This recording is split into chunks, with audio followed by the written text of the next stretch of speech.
Hello, everyone, and welcome back to another episode of Naven Gaming. And today we are playing a very special game. So special, in fact, I am actually going to put my Mass Effect series on hold, which is fine because it's only a few episodes in, but you get my point. Alright, so today we are going to be playing one of my childhood video games. That's right, we are going to be playing Metroid Prime Remastered.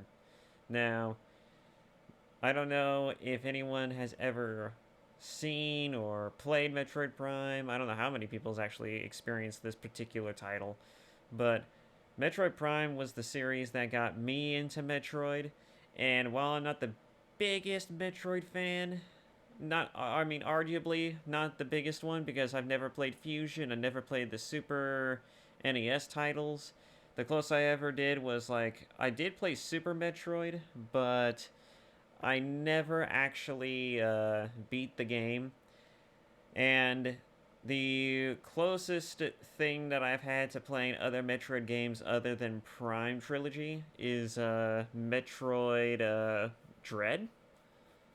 Oh, and AM2R, which one of these days I would love to stream AM2R on this particular channel, but or at least record myself playing it. But anyways, point being, Metroid Prime is my childhood video game. It is one of my childhood video games. It is one of the games that I spent a lot of time and a lot of fapping about just trying to figure out what the game is, what the world's about, what the hell it is, what's even going on half the time, because this game is not like most games. Let me tell you, Metroid Prime series is a game that's all about it's.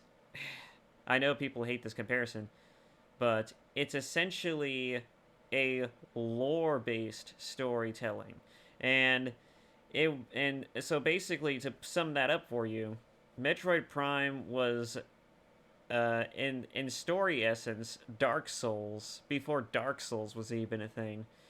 Most of Metroid Prime is not explained to you, if at all. The only context you're given is what you can make based off of the information you get from the game itself, and nothing from the character that you play as, nothing from the enemies. The only person who gives you context of the story in the game is, well, the world.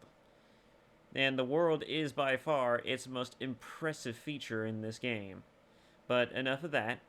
Let us go ahead and just jump right into it now. I've already played like a few hours of it because I was like, man, I'm so psyched. I want to get into this. But then I was like, but wait, I could also stream it. I could enjoy it this way, just playing in my own time, but why don't I actually just record video? Why don't I just make a video series out of it? And so that's what I decided to do. We're turning this into a video series, boys and gals. Look at this shit. Listen to that soundtrack. This is a masterclass in gaming. If not for its level and if not for its level and story, or even just the gameplay, just making you feel like Samus and being immersed into the universe that she inhabits. This game is amazing at atmosphere. You will be feeling the atmosphere throughout the entire course of this game. This game has got very, very great level design. Its world building is pretty top tier. I don't know necessarily too much about the worlds themselves. The only thing that I do remember is that Phazon was a big thing, and that's something that carried over into the second and third game. And other than that, I'm just very eager to get into it. I'm so eager to get into it. All right.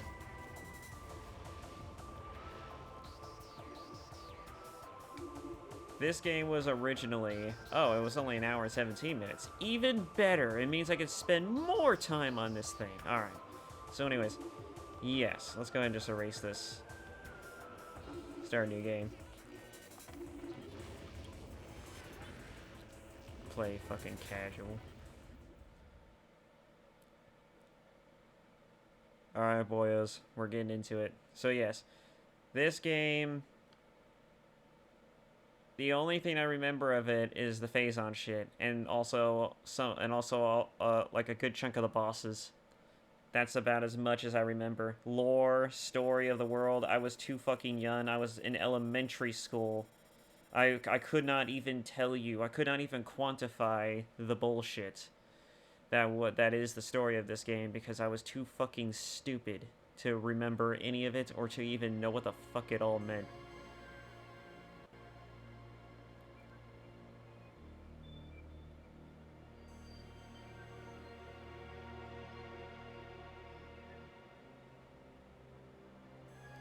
This opening gives me chills every time. Even as a kid, I was like, ooh, this shit is awesome.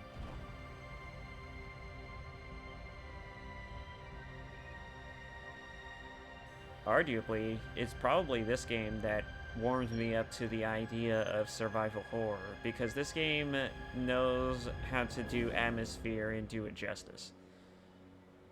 It mixes eeriness, creepiness,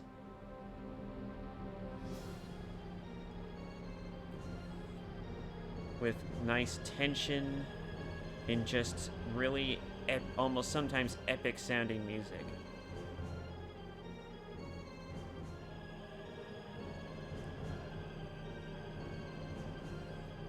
Ah, boy. Look at these fucking graphics.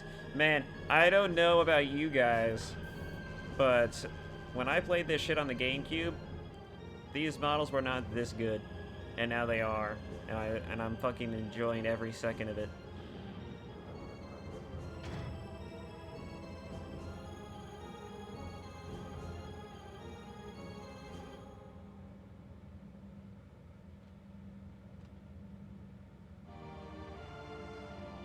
Shit. Alright, let's get into it. So, one of the amazing details about this game, let's just get this out of the way right off the bat. In the original game, it was almost like tank controls. Almost. It wasn't really tank controls, it wasn't tanky. Like, your aim was always static, it was leveled like this. And you would have to, as you were moving your movement stick, if you turned the stick to move in a different directions, instead of moving sideways like I am right now, what would happen would be like the character would turn in the direction that you're moving towards. Which this game was made at a time when first-person shooting was still an experimental concept.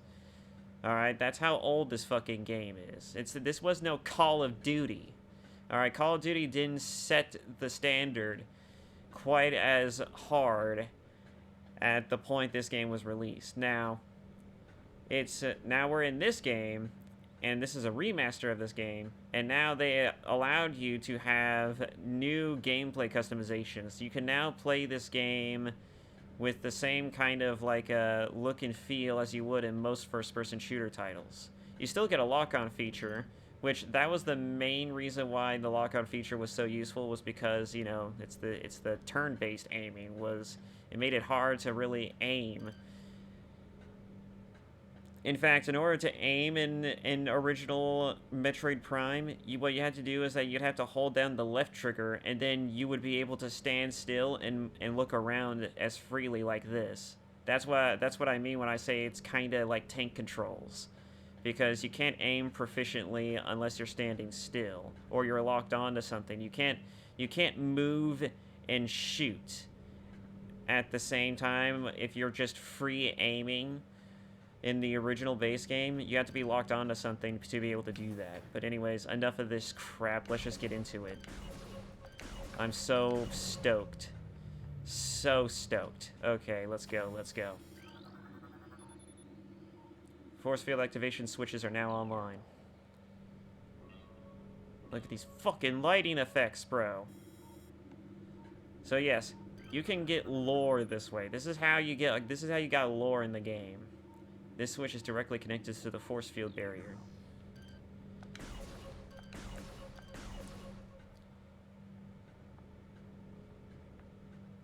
That's interesting. Yeah, that's interesting. You would also, one of the ways you would actually tell in the original game you were free aiming is that whenever Samus put her hand on her arm cannon, that's how you knew. When her hand was on the arm cannon, you were in the free aiming mode. This game still kept that, but it's just if you're sitting for too long, which is kind of interesting. But anyways, I'm gonna stop gushing. I'm gonna stop also going back to nostalgia shit, or else we're gonna be here all day. Let's just move. Oh boy. I am so stoked.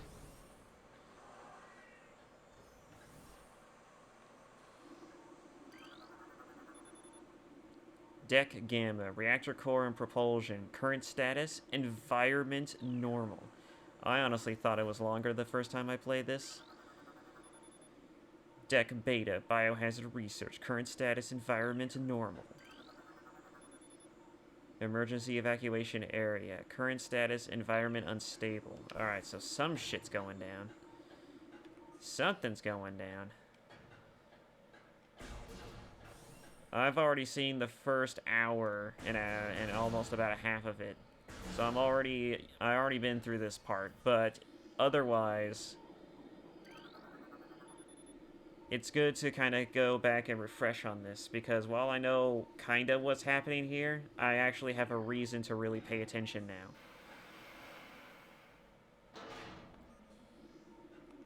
All right.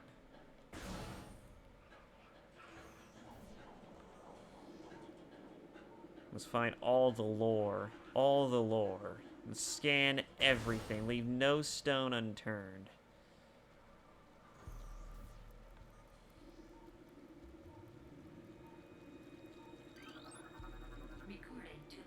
A new creature entry has been downloaded to your logbook.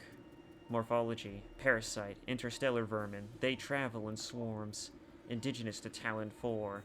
A single parasite is harmless to larger life forms, however, they tend to travel in large groups, swarming over potential prey. Such swarms can be dangerous.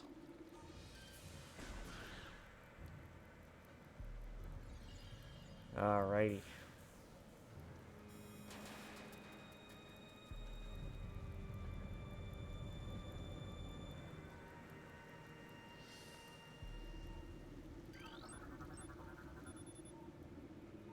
Morphology, space pirate status, death caused by a severing of the spinal cord. I'm looking to see what the game looks like on my OBS side of things because the game looks dark on my screen, but that's just probably because of my TV. Anyways, biohazardous materials phase-on batch 009.A destination deck beta. Alright, so here's our first mentions and instances of phase-on. Biohazardous material phase-on batch 0142A. Destination deck beta. Same thing here, just different number. Okay. Analysis shows incredibly large muscle structure surrounding the jaw area. In other words, this thing bites like a son of a bitch. Fluid sacs containing acid are also detected.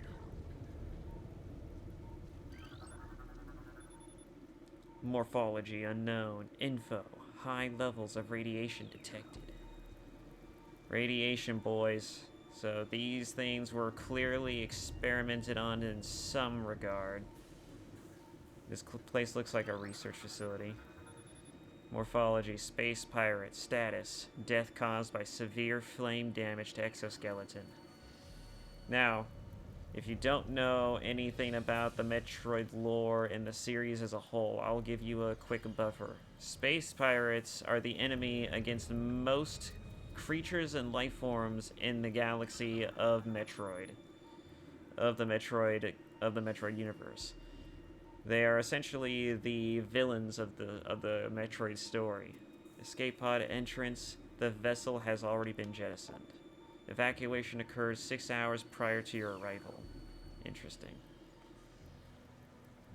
So yeah, because of that, the space pie, because of the kind of evil villains that the space pirates are, which I don't know if all of them are evil, but I know that they are the main contributors to, like, being the main villains of the story. And Ridley, not Rid, is it Ridley? Yes, it's Ridley. Ridley, which is, I'm sure everyone remembers him as the Smash character if you don't know anything about the fucking Metroid series. Ridley is Samus's arch nemesis in many ways. It's mainly not even his it's not really a rival character so much as a nightmare fueled like final boss character. Like he is the Bowser to her Mario, so to speak. The platform does not look like it can be activated from this room. All right. Only Samus ain't saving no princesses from fucking castles or some shit.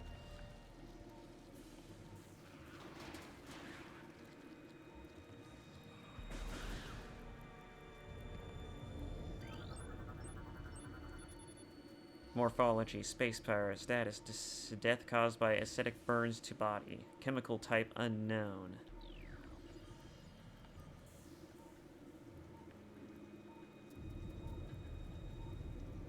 Oh, look at that. Morphology, space power, status, weak life signs detected. Imprints of large bite marks can be seen on the exoskeleton.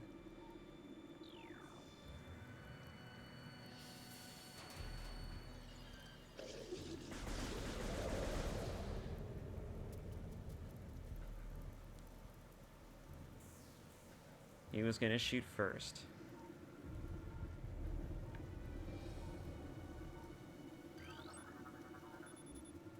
Tail section possesses a mouth-like orifice, most likely used for birthing offspring. Ah, I see. Escape pod 3, 4, and 7 launched. Escape pod launch coordinates Tallon 4, Research Command Center. I see. So, some of them did escape,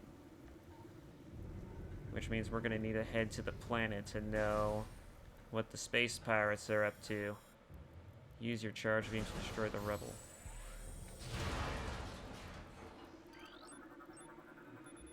Morphology, space pirate status, death caused by excessive blunt trauma to the cranium. I see. This is painting an interesting picture. Something went wrong in this place.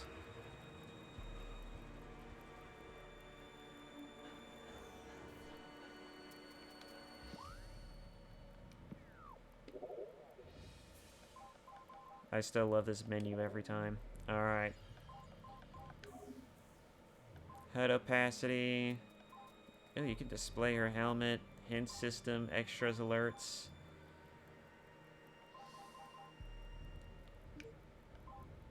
Sound system. Sound effects. Music volume. Narration. Oh yeah, this part was weird to me. Disables the narration that was added for the original European and Japanese versions of Metroid Prime. So apparently, I guess there was narration in the game to some degree, but they were mainly exclusive to European and Japanese versions of the game, which is interesting. I think I may go back eventually to see what the narration of this game would be like. Because we all know what happened the last time we played a Metroid game that had narration. Well, I know some people do. I never played it myself because, I mean, if people talk shit about it all the time, why play it? And everyone seems to be in agreement that M was not the best in the series. But who knows, maybe I will play it eventually. I don't think I'll play it on this channel, but maybe I'll play it for a lark. That was the Morph Ball, ladies and gentlemen. Morph Ball allows you to get through small spaces. Ventilation tunnel navigation. Parasitic infestation has been detected in the ventilation systems of decks Gamma and Beta. 2 parasite queen specimens have become volatile on deck Beta. All security personnel should report to the biotech research area. So it sounds like they had more queens and they went awry. Frigate exterior hull stable and fully functional. Tallon 4 ground zero area secure. Crater radiation readings normal. I see. So there's a place on Tallon 4 where the radiation is. Perhaps they were using whatever substance that's causing the radiation to mutate these people. Well, not these people, but these life forms. You have downloaded the map for this area. Sweet. This is how you got around, ladies and gentlemen. Then this is your only source of reference for where you are, what the fuck you need to do, and all that shit. All right. These maps ain't perfect, but God, is it enjoyable to see it again. All right. All right. Anything else? Anything else in should scan? No. All right, let's just move on. Morph ball.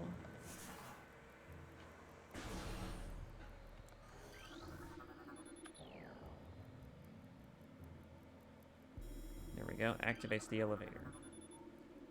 Platform active. And they really want you to use the visor in this game, too. The visor is integral to getting across levels and everything.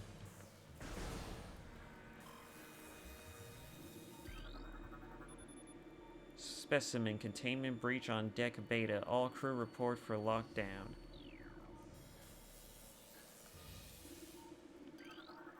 Looks like short-circuiting. This energy conductor unit has been damaged. Use caution when approaching the arcing electricity. Oh, now it tells you to morph ball. You're funny, game.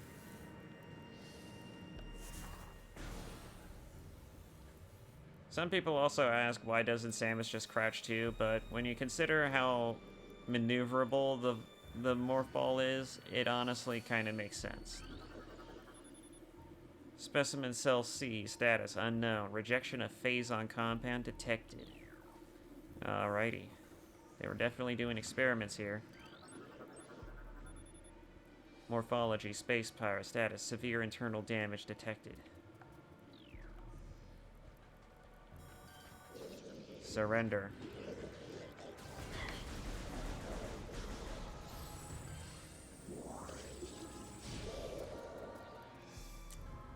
They have to do it the hard way. They just have to do it the hard way. Specimen cell A, status hibernation, transference of phazon badge, complete. Specimen cell B, status unknown, rejection of phazon compound detected. So only one of them seemed to have worked. Let's see, 2 are missing. Clearly.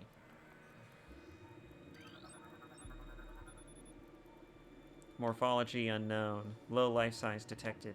This creature appears to be in a state of stasis hibernation. You know, let me tell you something, guys. When even if we were playing the older game, this game would still look pretty good. This game, despite being a GameCube game and having been only like so-and-so amounts of like of memory on a single small disc that is like the size of your palm, it's I mean, this shit is graphically impressive, even on GameCube. This game just looks even better because it has lighting effects. Not much is that different.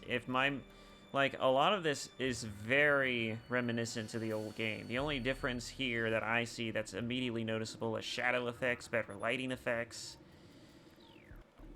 The fact that character models look better, the fact that creature designs look a lot more detailed and better. And I guess even tank-like things look better. And I guess environments are also a bit more detailed too, but we're getting into some very nebulous territory because I do not remember everything about the old game. The fluid sacs in the mouth enlarge after a mutation. This allows for increased production of corrosive bile. We're learning a lot here. Parasite egg in pupa stage. Its tough exoskeleton protects it from its mother's acidic embryonic fluids. Interesting. So, even inside of where the children are being reproduced, they need an exoskeleton just to keep themselves alive. After mutation, the carapace of the larva becomes rigid. The carapace is quite resilient, able to resist the attacks of many predators. Combat mutation applications are complete. The primary legs of this creature possess galvanized tips, allowing it to penetrate any known alloy. Damn. Well, don't want to get hit by that thing, I guess.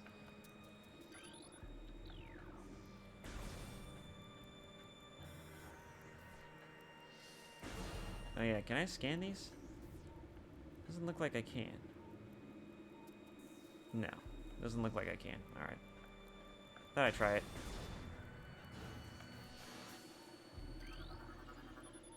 Ballistic support needed in specimen block F. Alright. Ooh.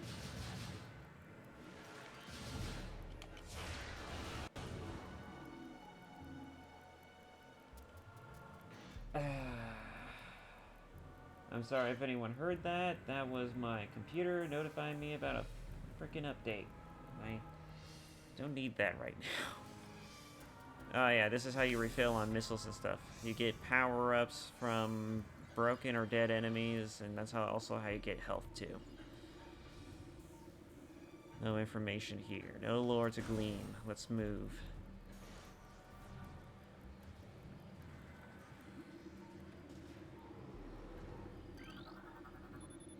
Phazon infusion stage 3. Mutation initiated. Larva status stable.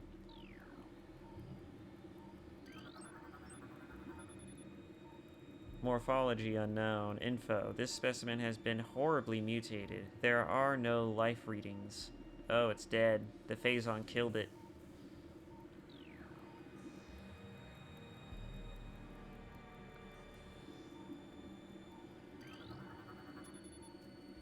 Phazon infusion stage 2, introducing mutation into tank. Phazon batch 0732.C.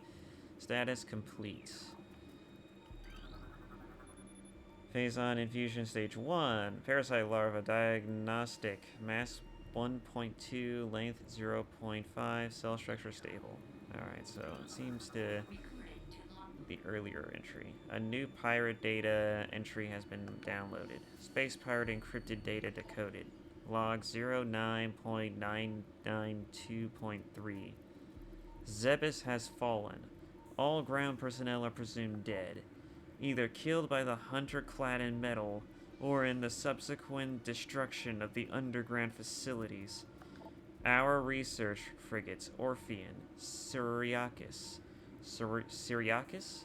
and Vol Paragon were in orbit at 0 hour and managed to retreat. Frigate Orpheon is now docked at Vortex Outpost. Orpheon's cargo appears to have a 100% survival rate. Metroids are healthy but unrestricted feeding schedules due to uncertain supply status. We are ready to begin research on the Metroids and other promising life forms. Security status remains at Code Blue. No signs of pursuit from the Hunter. The Hunter clad in armor is also clearly us. I don't think that needs to be mentioned. But since they mentioned the Metroids, now's a good idea to get into that. So, why is this series called Metroid? Well, it's simple. It's because this entire series revolves around the Metroids. Samus goes about killing all the Metroids and exterminating them all in one game, which was the second game that was available on the Game Boy, I believe. And after eradicating all of the Metroids, the only one that was left alive was a small childlike Metroid, but even that Metroid got kidnapped and eventually mutated to some horrifying degree, and it eventually died. It died protecting Samus of all things, which is not surprising considering that because Samus spared it originally, it imprinted itself onto Samus and thought of Samus as its biological mother, which is that's kind of cute in its own way. But to make a long story short, ever since the death of the last Metroid, they were supposed to be extinct, but this is telling us different information, that there's more Metroids that seem to have escaped extinction. Parasite larva info. Harmless unless encountered in large numbers. Morphology plasmite. Native of Tallon 4. Specimen cell structure failing batch 0732.C does not match DNA. Terminating infusion sequence. Phazon infusion stage 4. Larva diagnostic mass 14.5, length 40.3. Cell structure failing. Oh, this is when it was in an adult phase, and now it's dead. Specimen cell structure failing batch. Does not match DNA and terminating infusion sequence. Yeah. Alright, so it's dead. What the hell is this? Specimen solitary holding 1, Phazon level. Unknown status. Xenotropic lifeform unstable. Use caution.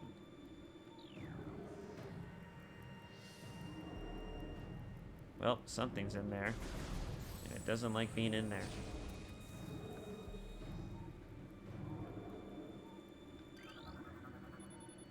Infusion analysis 10.2.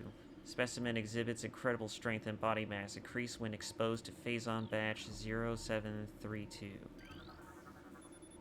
Infusion analysis 12.5. Phazon batch 0003.H increases the acid production in the saliva ducts of parasite larvae. So they were able to find some way to up its acidic production. Experiment 435.8. Life bioform pain tolerance levels at 13 and holding. I wonder if that's a good thing or a bad thing. Biohazard waste removal may begin in 3 hours. Phazon radiation readings must be reported to deck commander before batch disposal. Man. It looks like the space pirates were definitely into creating new life forms. Biological life forms to potentially, well, you know, torment the galaxy with. Oh boy. You would have just killed us anyways, or at least tried to. Oh, hello.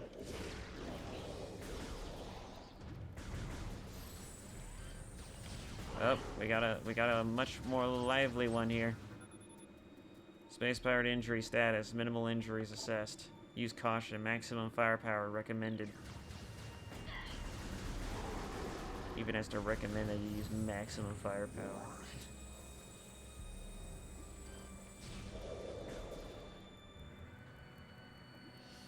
Someone's got to put an end to these things. Alright. Zoomer. Info. Native of Tallon 4. Plated. Parasite larva. Native of Tallon 4.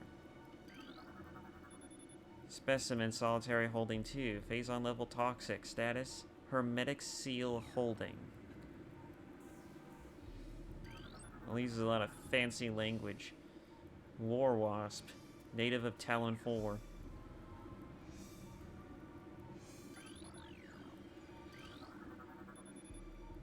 Specimen holding 3, Phazon level normal, status, hermetic seal holding. I guess it must mean the door. Specimen solitary holding 4, Phazon level toxic, status, hermetic seal holding.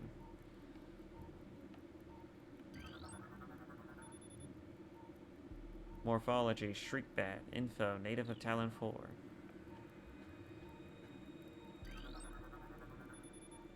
Ice shriekbat, native of Tallon 4. Oh. Mutagen Tank 4, Phazon Batch 3203. Interesting, interesting. Okay, so these are all the tanks that are infused with Phazon. Specimen, solitary holding 5, status, empty.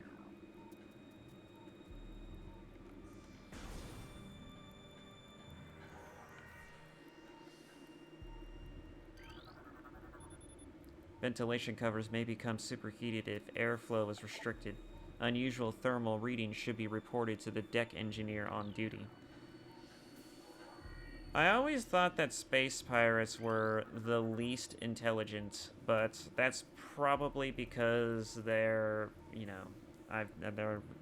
my only experience with them is shooting the crap out of them as a child. Obstruction detected in reactor ventilation system. Engineering crew reports a freight lift corridor immediately. Security codes on auto turrets are changed every other lunar cycle. Using improper codes may result in turret activation. Alright.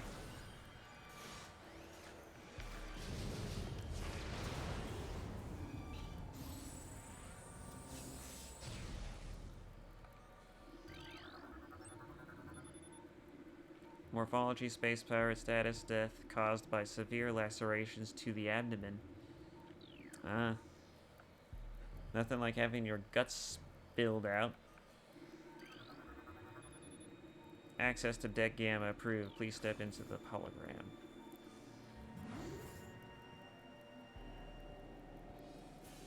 Oh boy, here we go, boys. Here we go. Let's see what's down here. Oh, whoa.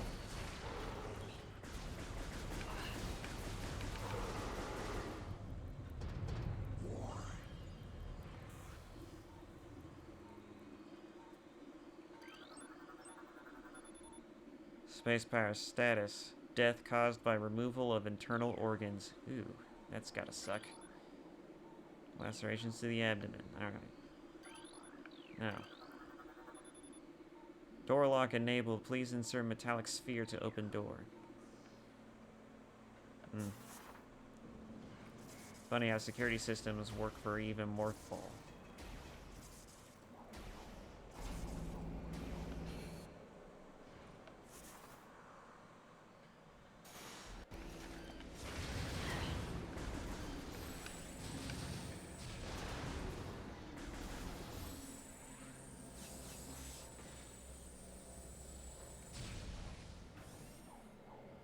Ah, here it is, our first save station.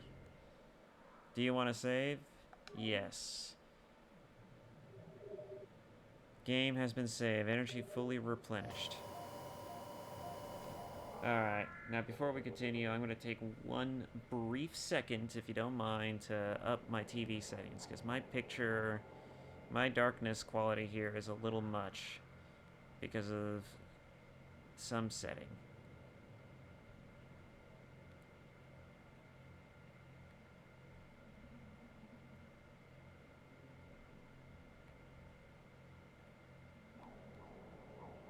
Brightness, max.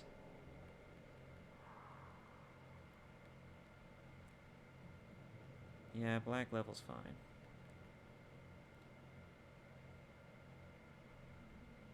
Contrast enhancer, yeah, that's fine.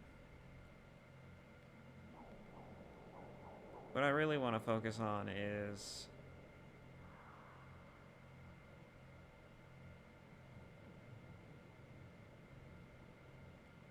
I know, that's just ridiculous. Tone that down.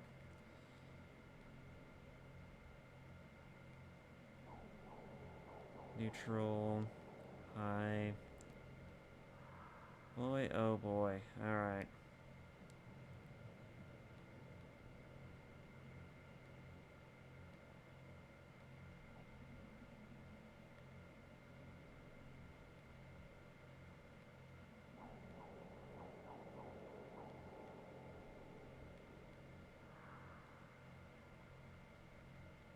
Alright, well, you know what? I'm just gonna go ahead and sit here and say that the darkness on my screen adds to the atmosphere.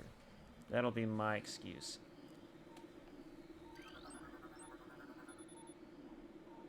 It's not so dark, it's just when you get into dark areas, it's really dark. Space pirate status dead.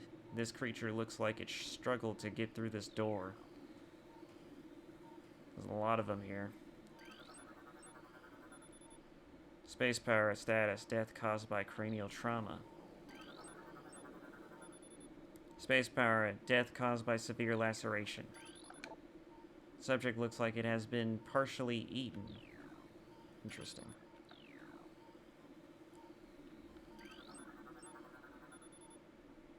Death caused by acid burns to the face.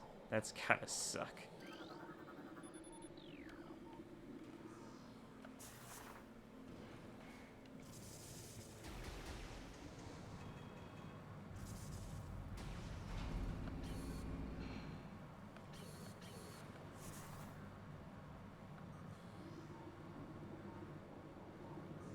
There's a lot of dead space pirates here.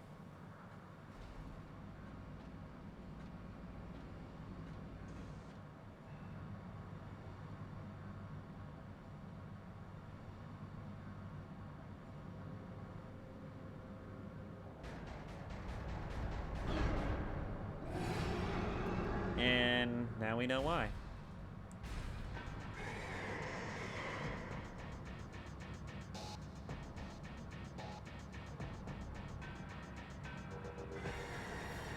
Parasite Queen.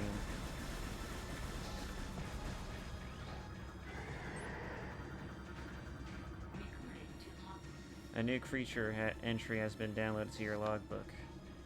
Morphology. Parasite Queen. Parasite female. Genetically enhanced by unknown means. A weak spot has been detected in this creature's mouth. Use your auto-targeting to acquire this new target. Scans indicate the presence of potent mutagen. Origins unknown. Creature exhibits the ability to fire weapon-grade blasts of energy from its mouth, a trait not present in the standard parasite genome. It appears the pirates have begun a bioengineering program with considerable results. That's great, and the best part is that after we learn that scan, we're automatically locked onto the face.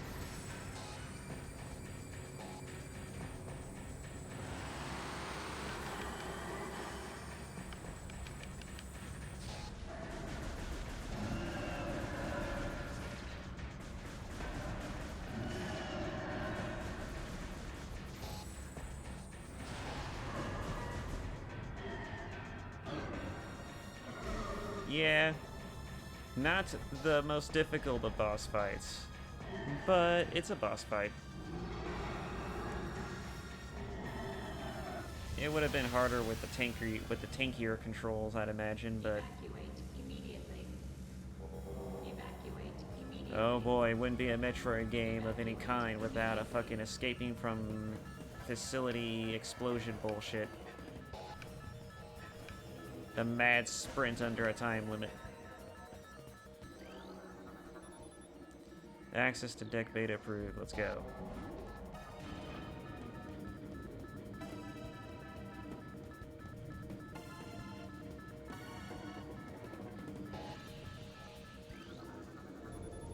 Auto turret disabled.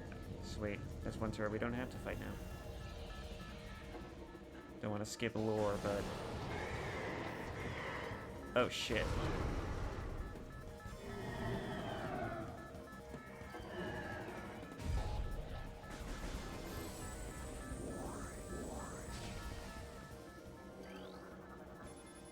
This creature is deceased. Creature's incubation period was prematurely terminated. Its shell has not yet fully hardened.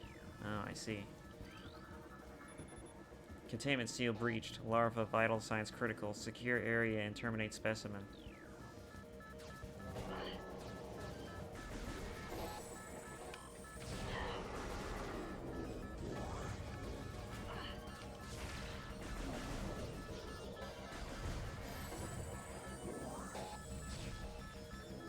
Alright, our way in has been blocked. Oh, here we go. Convenient.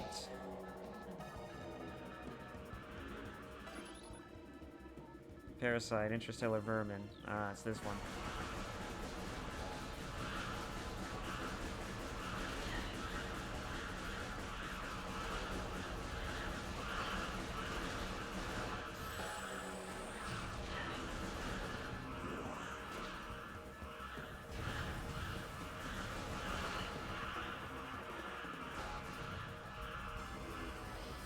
Open up.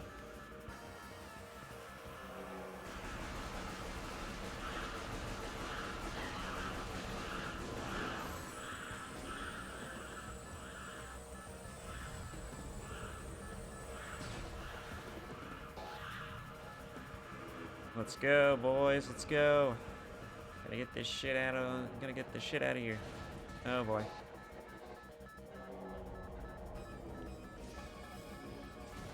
Where the hell? Okay.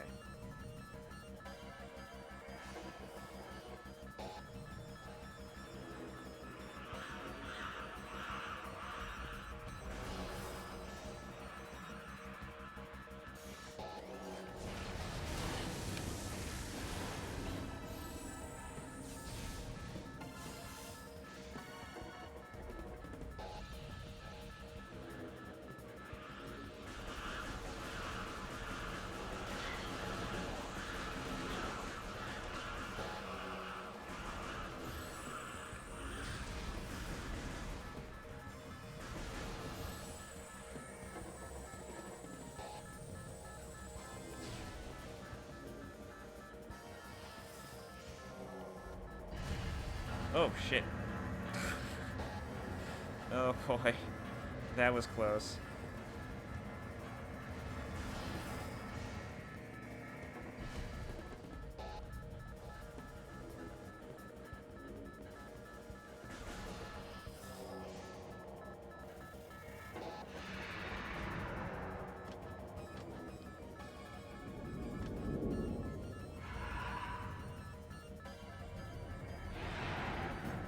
Oh boy, there he is.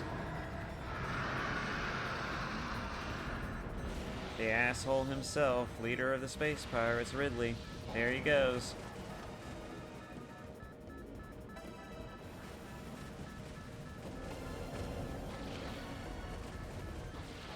God, this shit is so cool. Oh, there's lore here.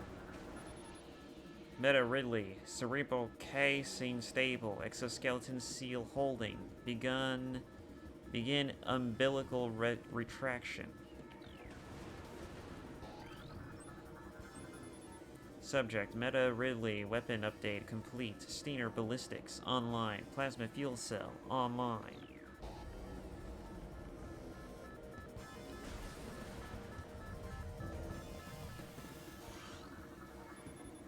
Turret disabled.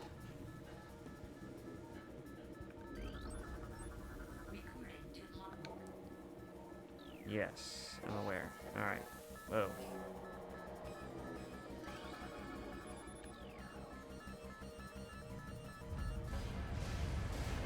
Oh boy.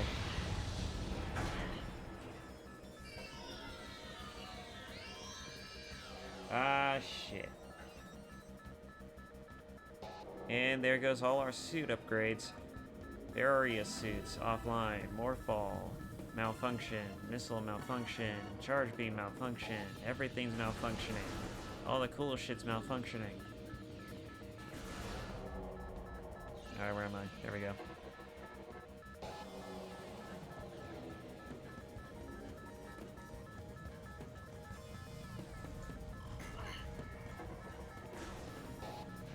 Open up. Room depressurizing. Pressurizing complete. Good. Open the fuck up.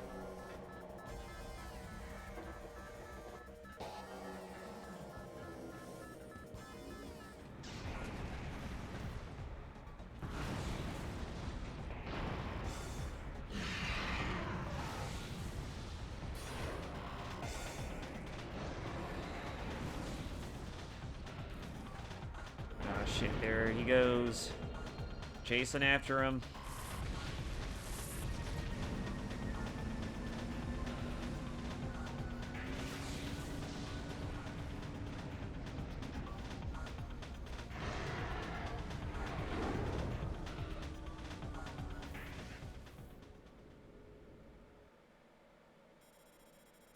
Tracking on enemy target has been lost. Ground-based recon required. Begin landing sequence.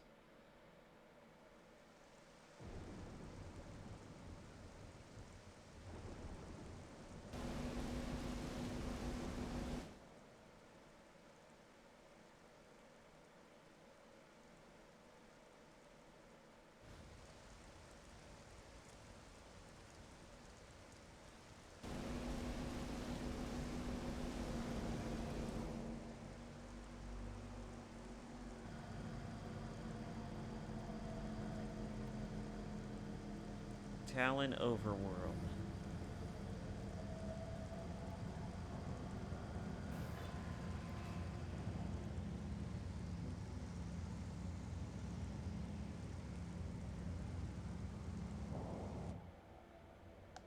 Yes.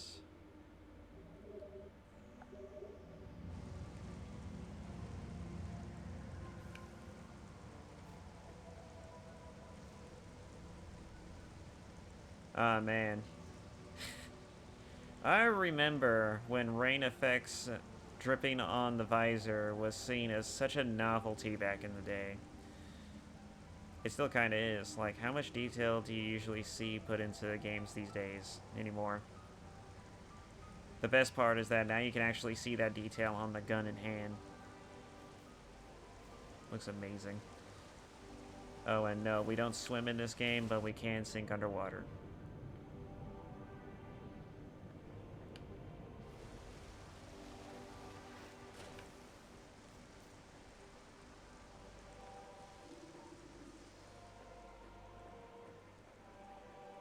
Huh.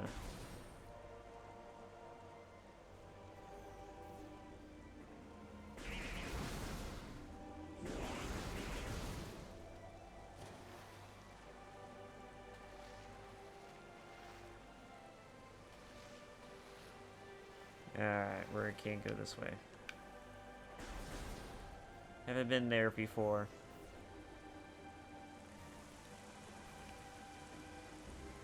Alright, boys, this is where the fun begins. Exploration is the name of the game here. The pathway is still a bit linear, but once you start getting into the swing of things and getting most of a good chunk of the upgrades, at least the traversal upgrades, it's gonna, you know, the maps are really gonna start opening up.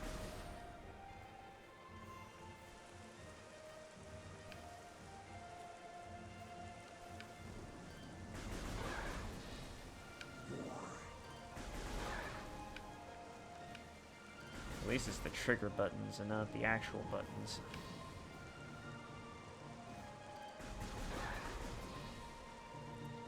Oh yeah, now that I think about it, it wasn't on the GameCube controller. It wasn't really the left trigger; it was the right trigger that you used to aim. And then you had to press the A button to fire your gun.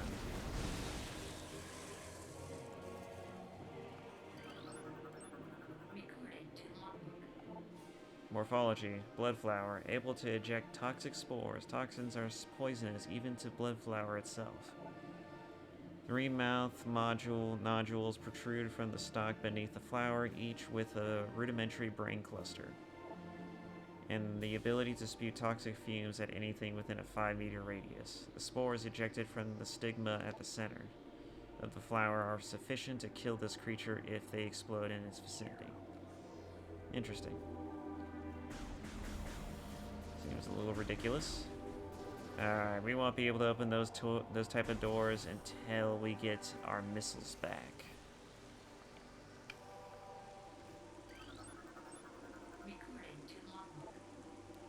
Gemurs, wall-crawling mollusks with retractable spikes.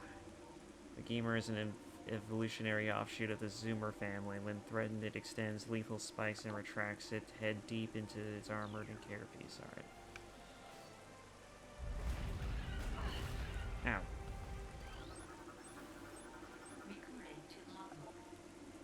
Beetle.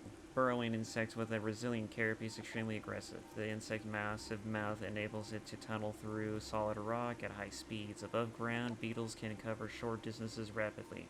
They attack anything that moves near their lair.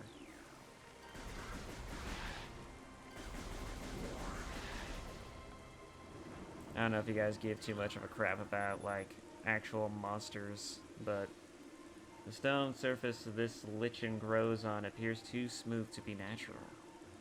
Well, no. Everything looks man-made. Blast cat volatile chemicals within this weed's toxic fungal gap may explode if agitated. Ground vines leach nutrients from moisture that collects from the rock's surface. Alright.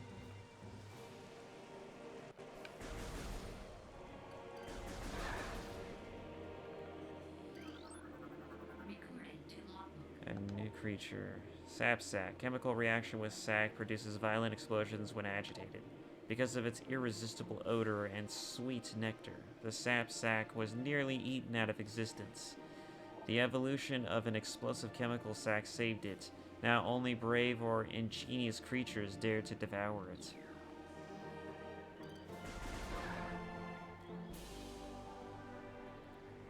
I wonder if humans could ingest it without some potentially bad bullshit happening to you. Access to Chozo Ruins West granted. Please step into the hologram. Chozo Ruins, huh? Alright. Wouldn't be a Metroid game without something to do with Chozos, I guess. Then again, I guess it could. I don't think Chozos have ever really been a focal point in a lot of the games. They do serve as, like, adding more depth to the lore of the series. Certainly background.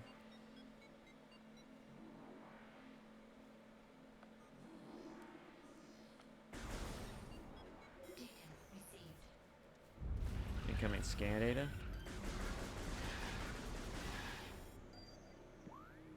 Seismic disturbance. Hive totem. Seismic activity detected. I guess we gotta go that way.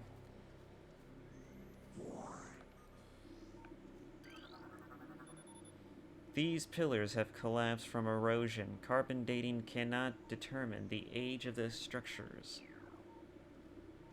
Alright. A lore tablet.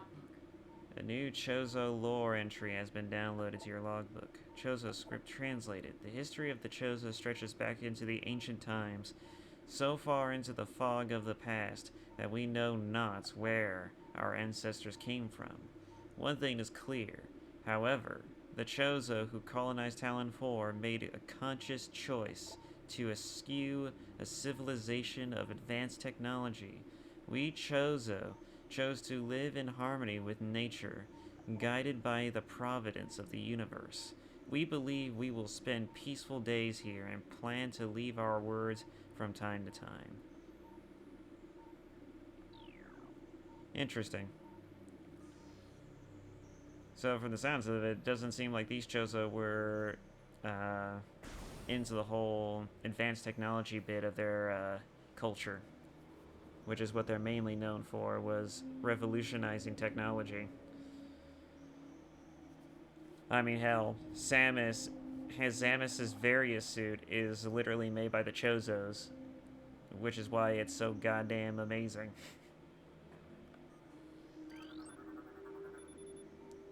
This tree seems to be weakened due to cellular decomposition. I should also mention that I can't really call myself a really big lore expert. I just know some basic bits. Mostly a lot of surface level questions and details that I really had to look up to actually know the answers to. More of those doors. Alright, since I already know where to go, I'll just go in the direction of where I need to go. Oh boy. New creature has been added. Scarab, exploding parasites that can embed their bodies in solid rock. Scarabs think nothing of sacrificing themselves for the safety of their swarm when a hostile life form is sighted. They block its progress by embedding themselves in floors and walls. Embedded scarabs violently self-destruct when threatened. Wait. That doesn't make any fucking sense. But they'll all die. They'll literally all die. Their entire flock dies this way. This makes no sense. Unless they're saying there's a flock that we just don't see. There's just closer by. I don't know. Laser eyes. A new creature has been added. Ion. Immobile organisms that entirely composed of ocular tissue. Capable of launching sustained energy beams when active. The ion is sensitive to light and will close shut if a bright flash ignites nearby. I mean, that only stands to reason, right? Only it's not really a light as it is like a blaster. Plasma fire. Plasma bolt. In fact, what the hell are these, what the hell am I firing again?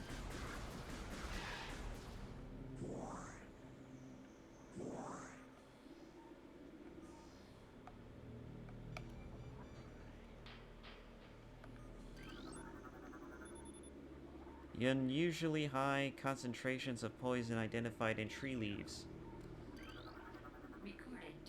A new Chozo lore entry has been added.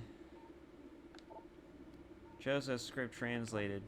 Many long years have passed since we Chozo first took root in this land. The passage of time has always been a source of fascination to us. It is the belief of many Chozo sages that the truths of the universe hide within the tumbling currents of time's flow. Even as we search for answers, there, however, we find illumination in other, unexpected places. We know not how the ability has come to us, but recently many Chozo have begun to sense things beyond the realm of ordinary perception. Strange sights and inexplicable sensations flood our minds, filling us with visions. We take this growing ability to be a sign of our burgeoning harmonization with the infinite. Perhaps, finally, the universe's secrets are becoming known to us. I see, so they decided to become monks and monked out so hard that they tricked themselves into thinking that they were uncovering the universe. They were becoming one with the universe and all of its infinite wisdom. As the enlightened people tend to always like to try and do. The enlightened Chozo. Alright, so that's a missile upgrade we cannot get for a while. As it looks like we're gonna need both missile upgrades and fucking bombs to get them. First things first, what's this way? Oh, save point.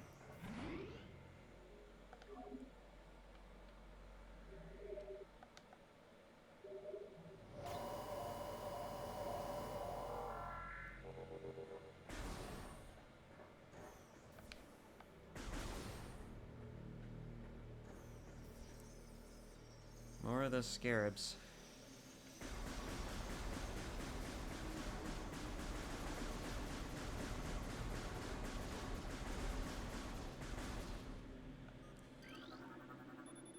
The only translated symbol detected on this sculpture is the word Chozo. The only translatable symbol detected on this sculpture is also Chozo. Chozo sculpture crafted in honor of Tallon's star. Crafted in honor of Tallon's star, so they had respect for nature. Definitely. And of the universe, including the planet and its very sun.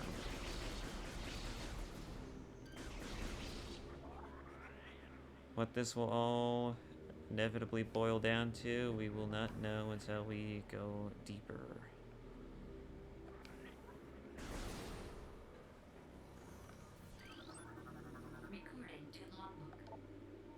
Plasmites, small insect capable of storing and releasing thermal energy. Plasmites are attracted to sources of heat, thriving on the energy presence there. They emit light when hunting, and will expel small bursts of thermal energy when threatened. I see. But they are useful for lighting the way. Kind of like that. At least it's not too dark in here.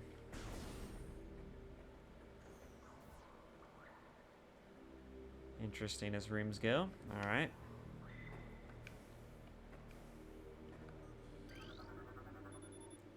Drainage possesses traces of high-level toxins. Mechanical device appears to be inactive. Life forms detected within hollows of machine. So this doesn't look conspicuous at all.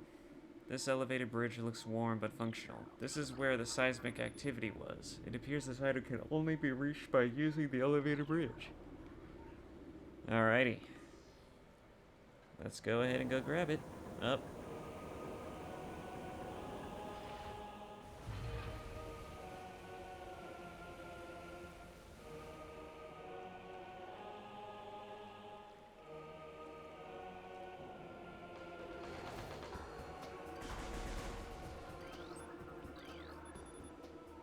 Hive Mecha security unit programmed to work with predatory hive dwellers. A design flaw makes the shielding on Hive Mecha weak around their access points. These units are second-generation combat drones able to interface with the organic units at the higher level. They train, shelter, and work with hive-dwelling predators. Unarmed, they rely on their hive beasts to handle any threats. A new creature has been added. Ram War Wasp, airborne predator, circles its prey and then strikes. The war wasps are the only species on Tallon 4 to evolve a true hive mind.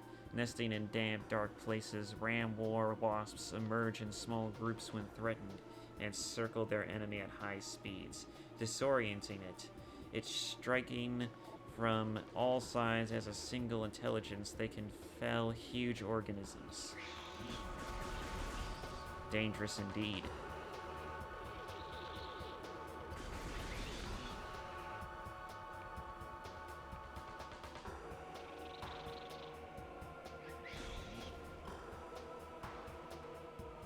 And of course the water's acid. The radar on the top left will definitely work to my advantage here. Damn it, that was a little too late.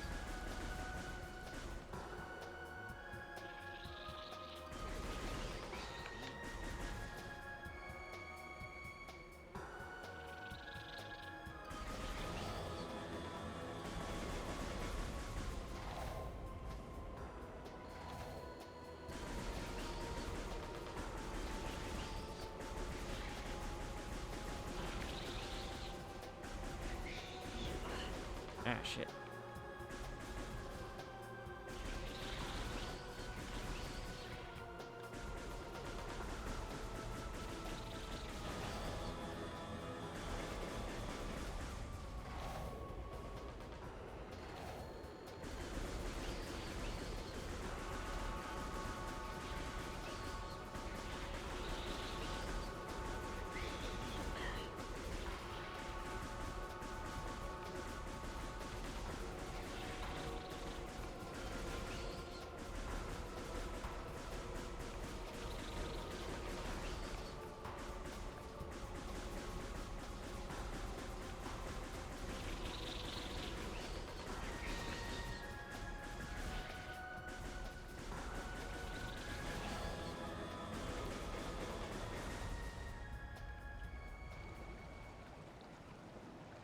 Ay, ay, ay.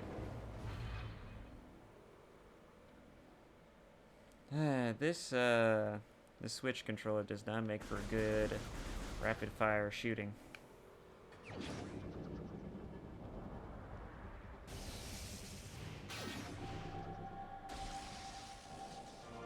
At least the triggers don't. I would use the button, because the button also fires, but I'm not gonna use the A button to fire. I'm not. And the reason is obvious, because that makes too much fucking noise. Alright, we got our missile launchers.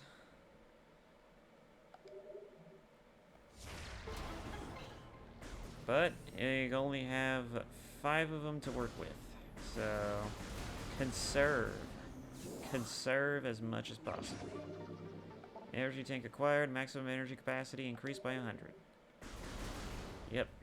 So now we got an extra health bar. Can morph.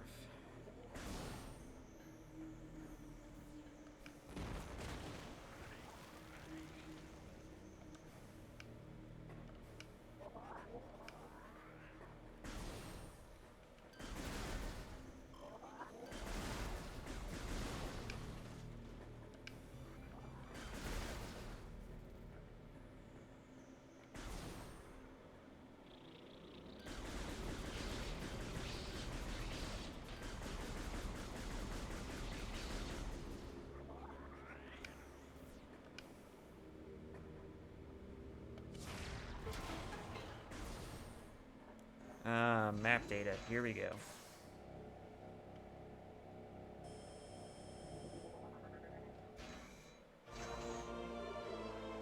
You have downloaded the map area.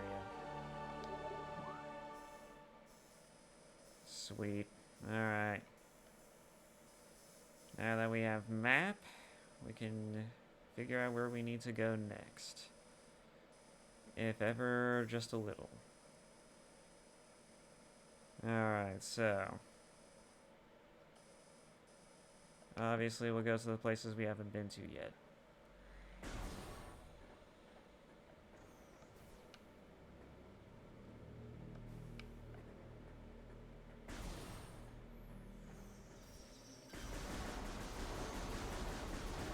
But there's so many directions, it's gonna be hard to figure out where the fuck we need to go first.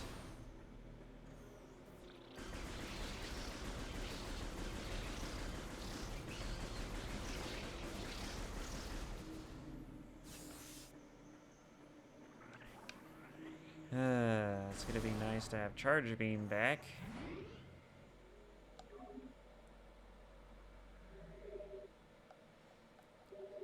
Alright, game has been saved.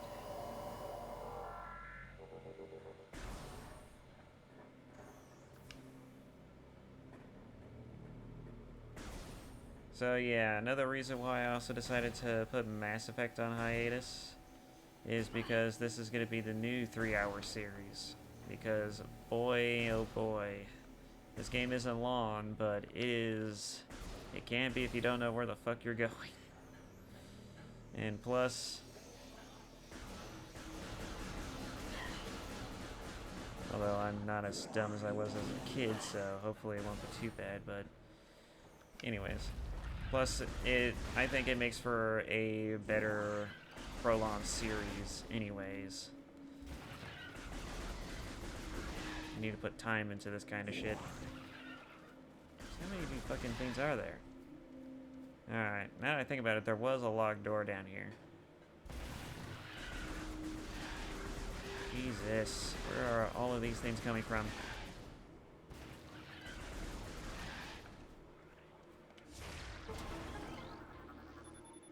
Passage to the shrine. Going to the shrine.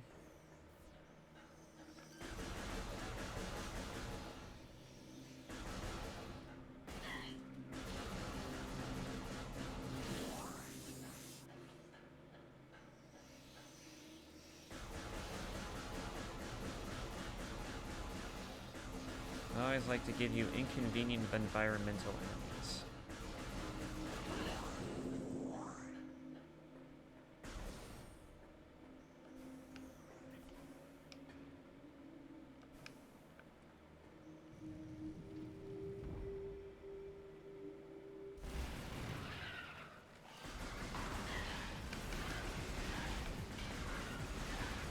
Oh boy, we're getting surrounded.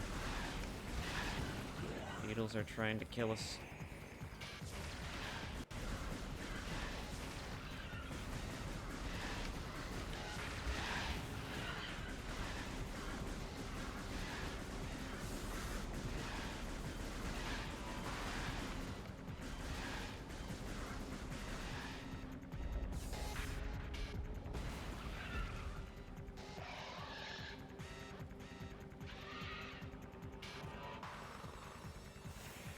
Oh boy. Don't you look like one big SOB? Plated beetle. Well-armored burrowing insect. Vulnerable only in the rear abdomen. Creature's thick cranial plating can repel frontal attacks. This gives it an advantage in combat, allowing it to make ramming attacks, only surfacing when it detects vibrations above. It then maneuvers itself so as to always face its rival, keeping its exposed abdomen protected.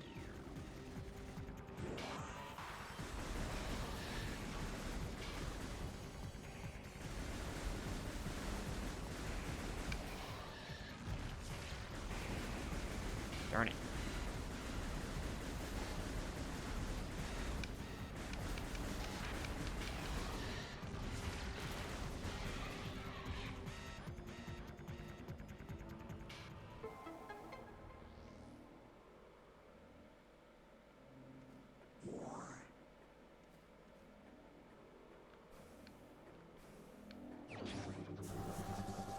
There it is, boys. We got the morph ball.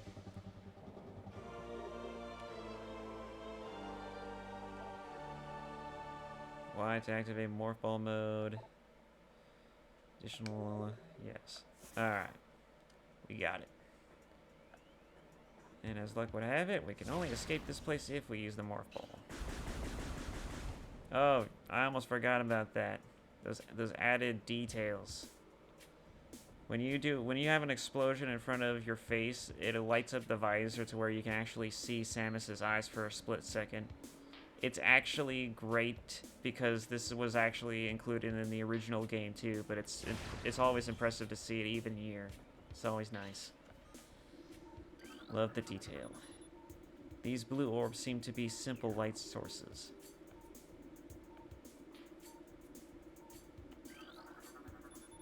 Gonna need that, gonna need the mines.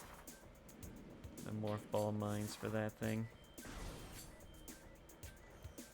Backtracking will be a thing. That's how Metroidvanias work, and this is definitely a Metroid game. Only it's not a 2D side-scroller. Oh, shit.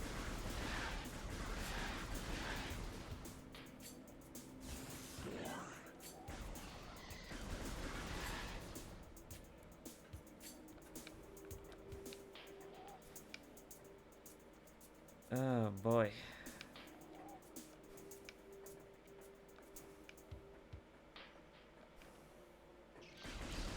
There's a wasp. Probably gonna see more of them. So the only places that we can go that we can still get to is up here.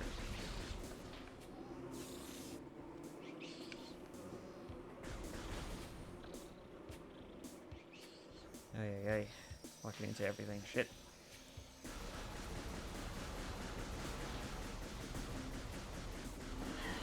And screw these things. They always have to be in my way and everything.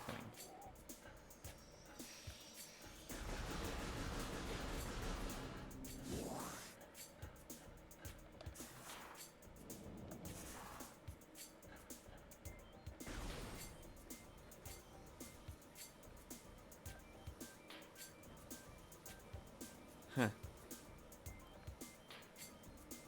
Boy, oh boy, we need the grab ball.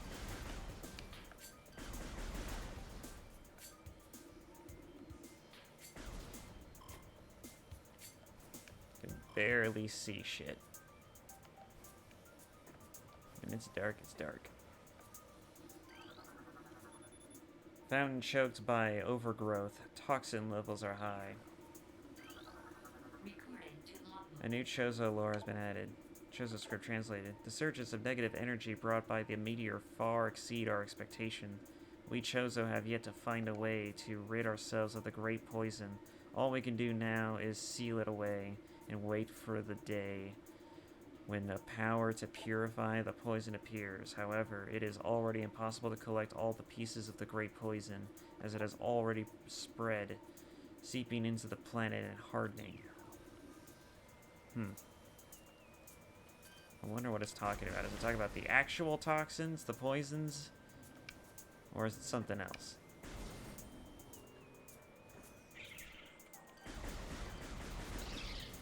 flying types.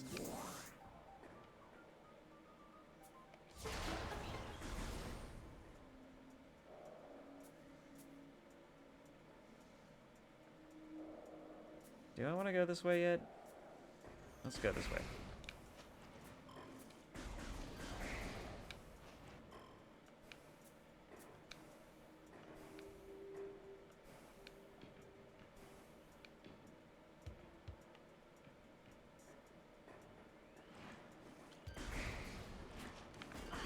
Ow.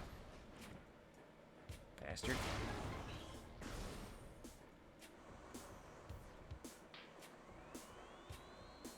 God, I love the details. Those were even in GameCube, but only they didn't give you like those like condensation effects.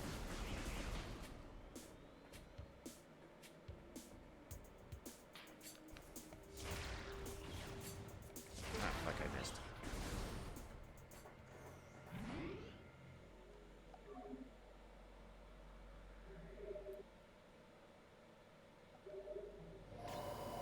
Too bad there isn't any way to...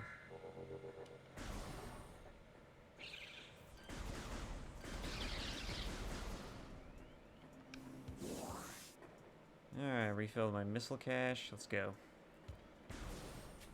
Let's see what this way leads.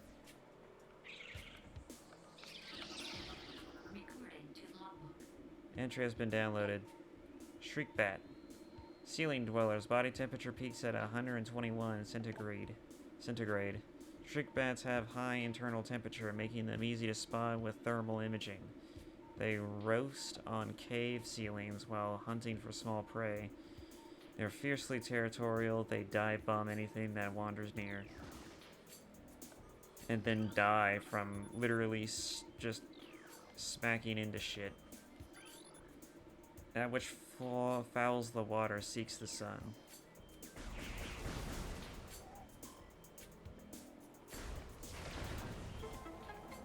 Oh. There's an upgrade. Sweet. Increased by 5. Now I can hold more missiles. The great poison comes from Tallon's core. So, yeah. I guess it is talking about the poison.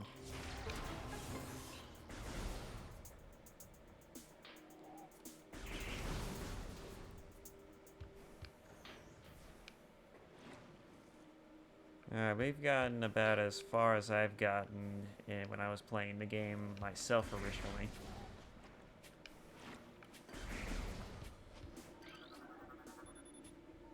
Trace sediments indicate water once flowed here. Roots originate over walls. No decomposition detected. Host plant appears to thrive on toxic water. Same thing. Alright. Back in there. This large metal gate blocks entrance to the area beyond. 4 runic symbols adorn its surface. Matching symbols within this room must be scanned to gain access here. Oh, I have to scan runes? Ah, yeah, that's how we're doing this.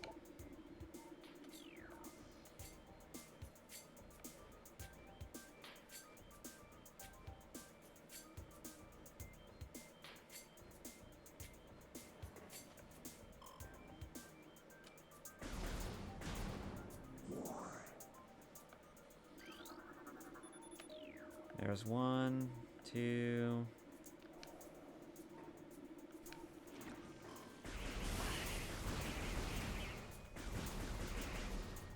Oh, hello.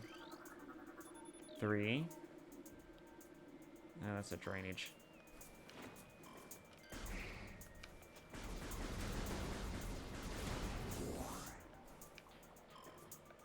4.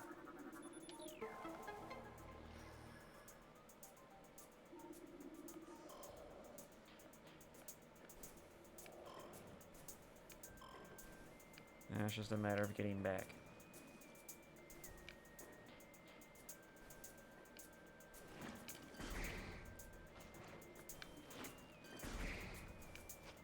Oh, fuck.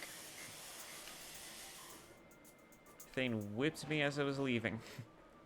Didn't even damage me. Falling into the water because it's flicked me damaged me.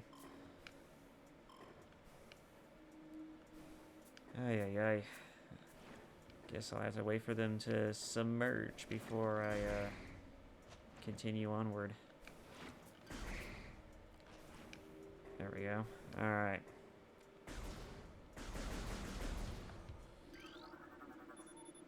The gate has been unlocked.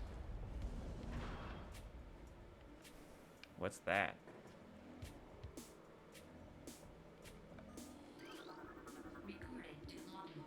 Entry has been downloaded. Translated. Disaster struck suddenly. We had a vague, dark foreboding, and it became truth.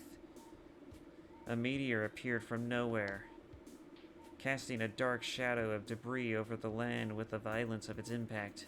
Its destructive force spent. The fallen star burned itself out rapidly, and the incident should have faded into memory. But the meteor brought with it corruption. A great poison burst forth into the land.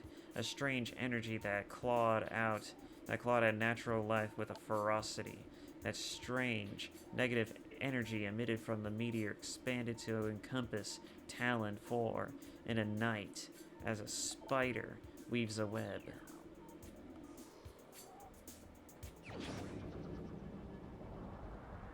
Let's see what upgrades we got. I could have scanned it, but I was like, nah, let's just be surprised. Charge beam. Oh, hell yeah. New extras unlocked. Great, thanks.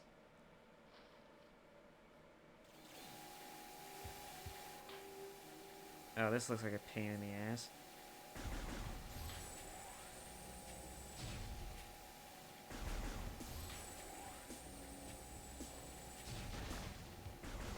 Ooh. It actually blows them up. Oh, that's great.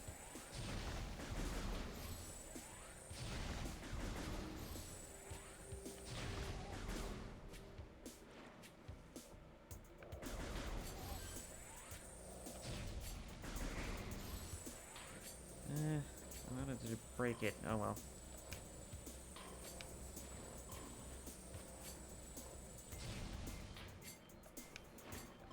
Ew, you can even see the... Oh! Forgot that thing comes out. Alright, so we got the charge beam, guys. We got the charge beam. Now all we need...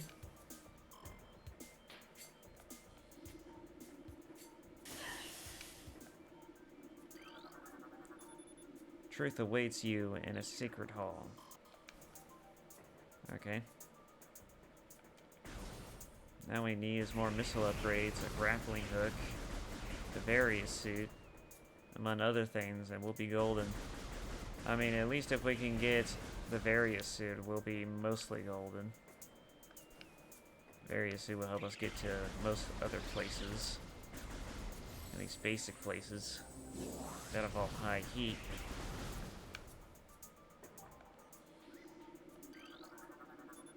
The path of corruption leads ever higher. So I guess we just go up then? That sounds like where I'm supposed to go.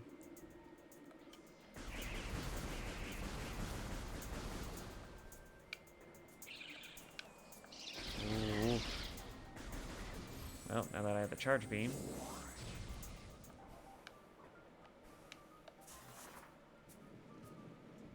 It's funny how Varia suit upgrades are also here on this planet.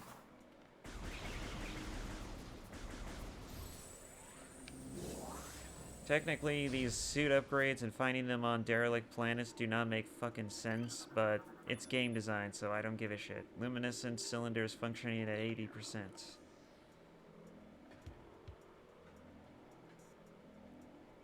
Go on, get through. There we go.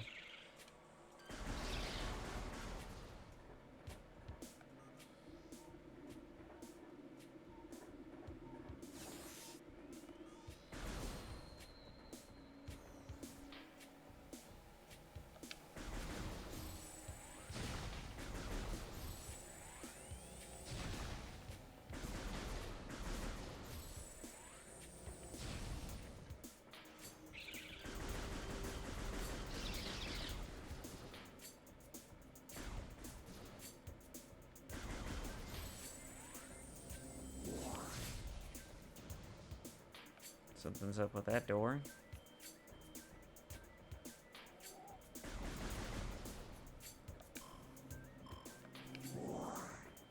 I like how the warning indicator on the left tells you when you're near dangerous substances.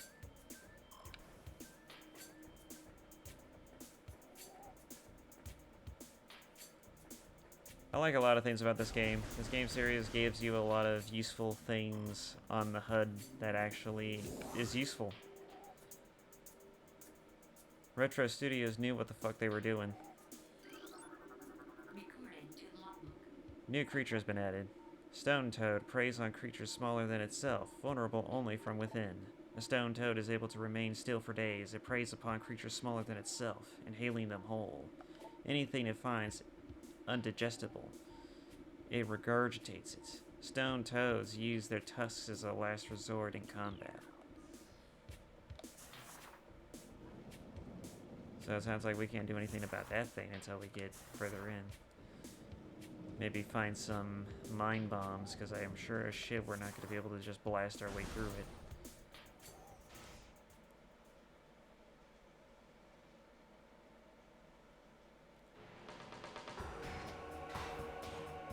Oh, I remember this. This fucking thing.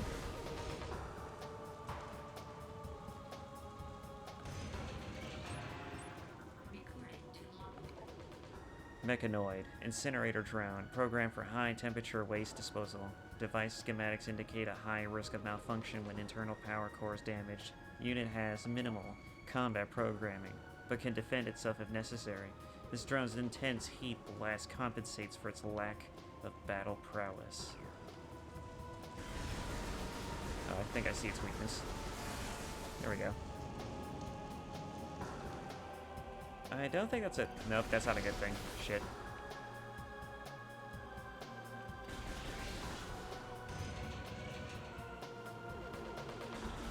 It's pissing off the fucking wasps.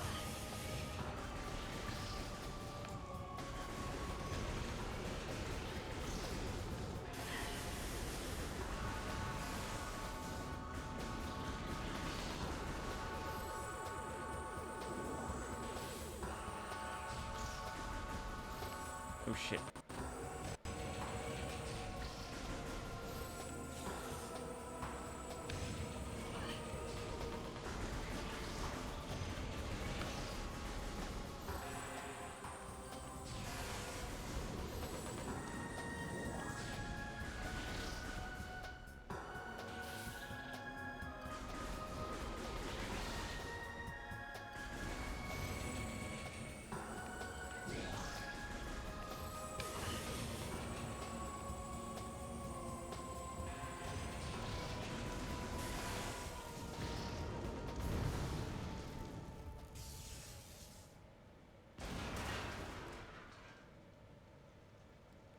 More suit upgrades.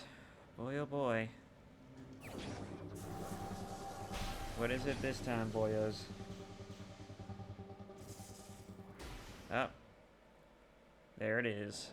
Mines. Alright. We got the bombs. Morph ball bombs. There we go.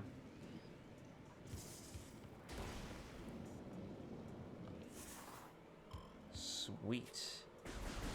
More upgrades to my missiles. Now I hold up to 15, which is what I was holding up before. Missiles are by far the most useful ranged weapons we have because they do the most damage outside of our charge beam, but even our charge beam doesn't do that much damage. Plus missiles are good for environmental destruction. Charge beam doesn't do much in terms of environmental destruction. Oh, what the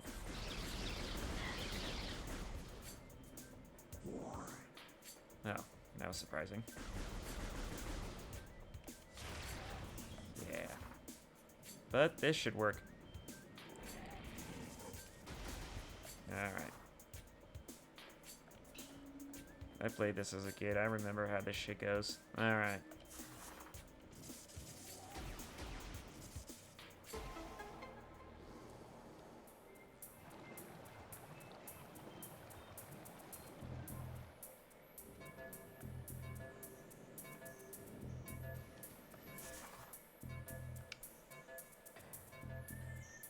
I know it sounds like a time limit, but it's actually very forgiving.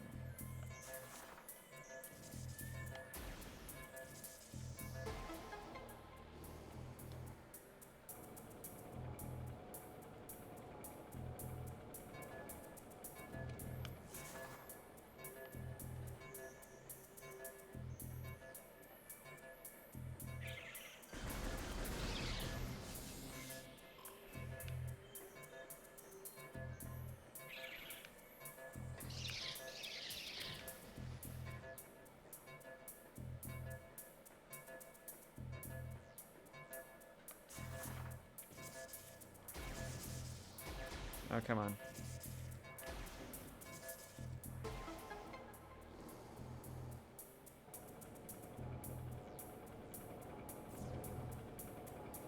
Alright. Door's unlocked, and we got the platforms to go up to it.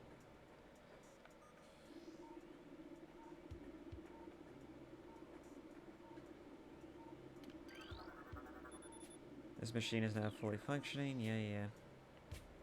Alright.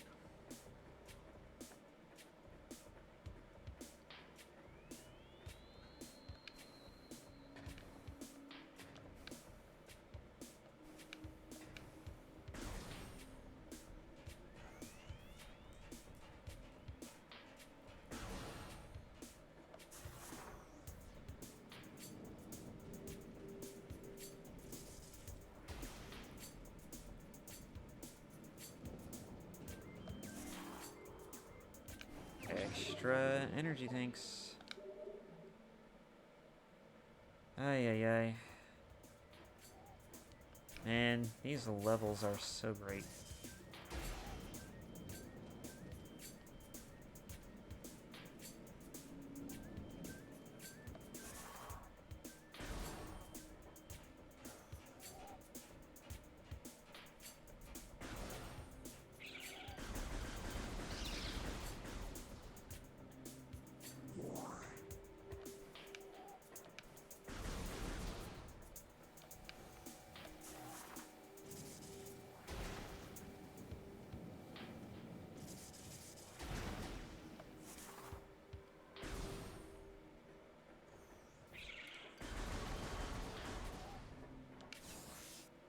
Alright, so we got those upgrades.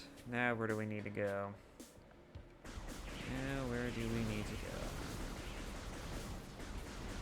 Let's see, somewhere that can't be accessed without morph ball or bombs.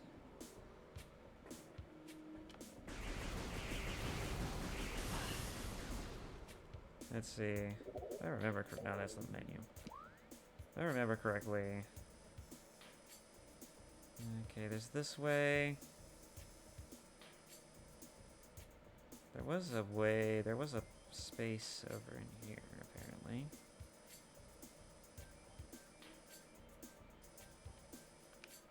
Let's go take a look at that.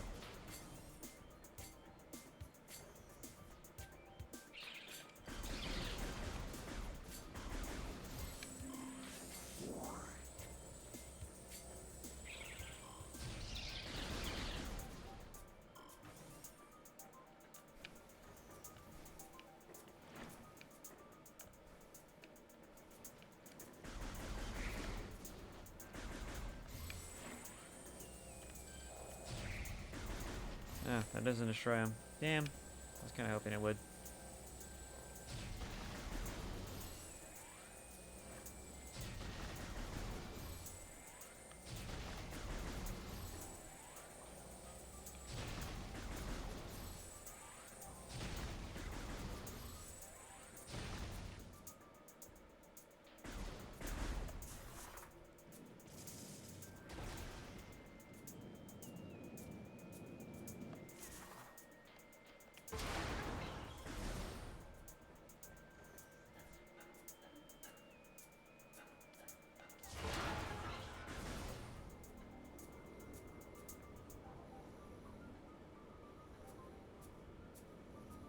Oh.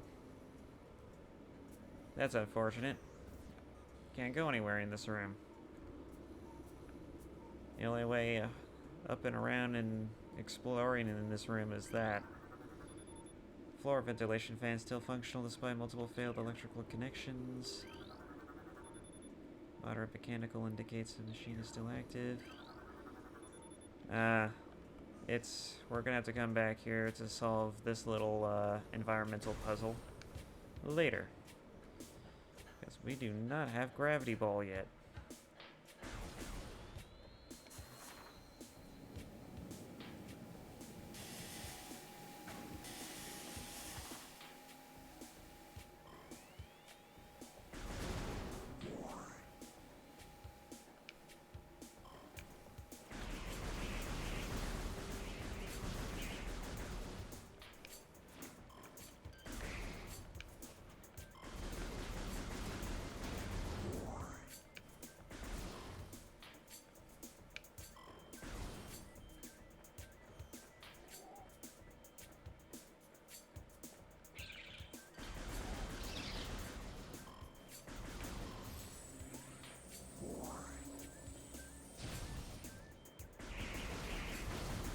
I do not think we even get Gravity Ball until a little later. Like, much later.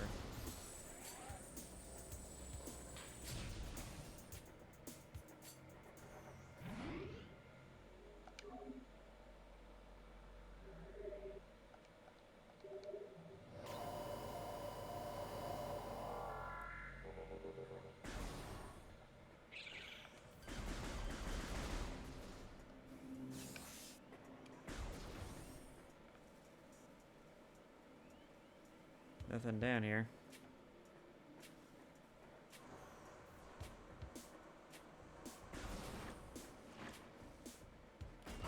Ouch. Damn it.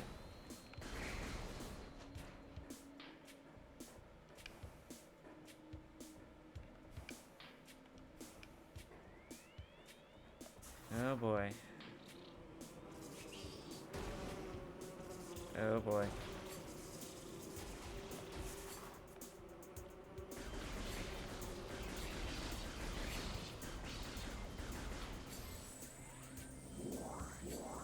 Always do the charge when you kill a bunch of enemies and you see things just floating in the air.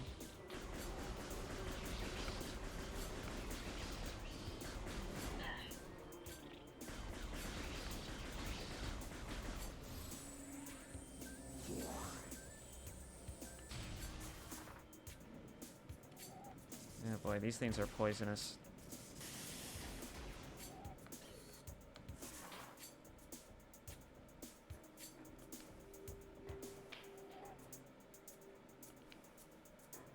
Alright, where are we going now?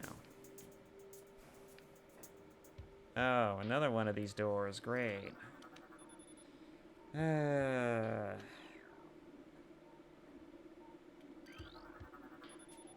Walls appear to have been constructed with extreme delicacy around tree limbs. Delicately. Overwhelming toxin levels have rotted all leaves. So I guess everything used to be much prettier looking before whatever rock came in. Oh. There's one.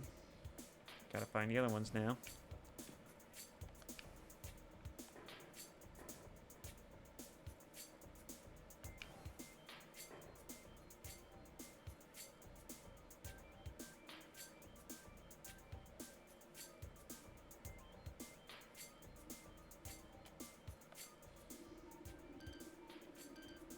Out of scanning range.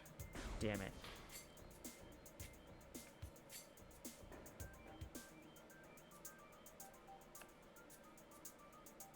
Well, I don't see any other ones, and I'll just have to come back up here anyway, so just hop down.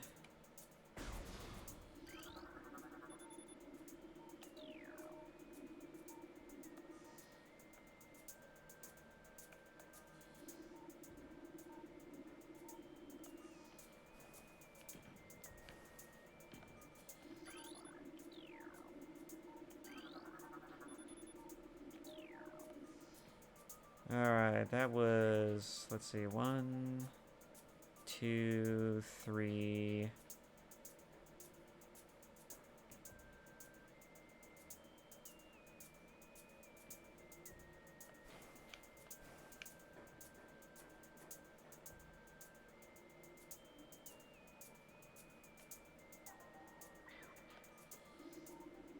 Oh, 4. Alright.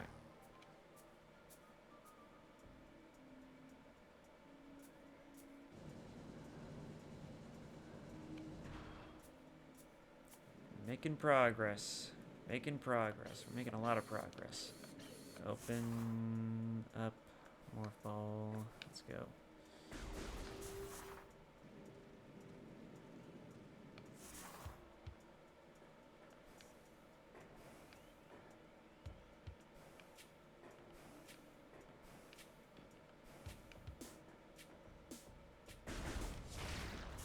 Alright.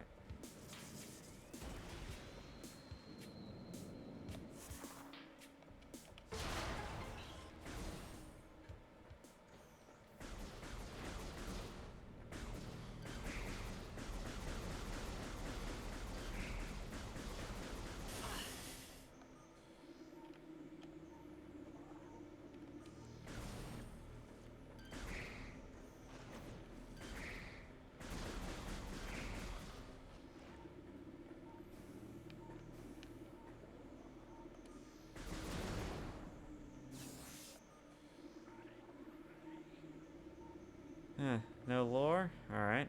Moving on. Oh.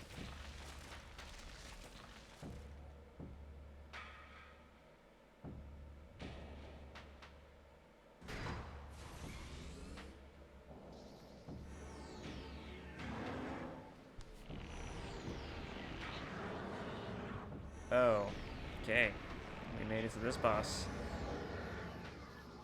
Flagra.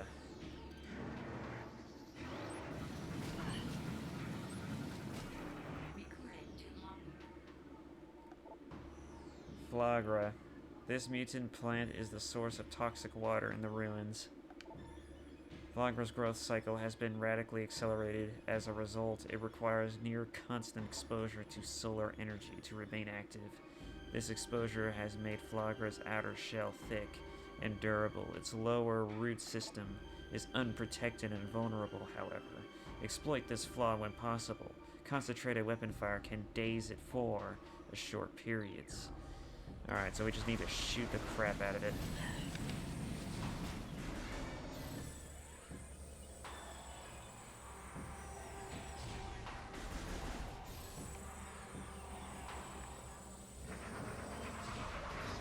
Oh, I see.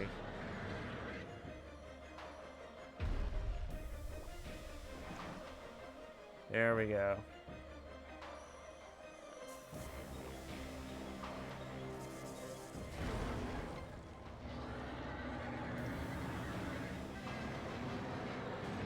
Like that heat?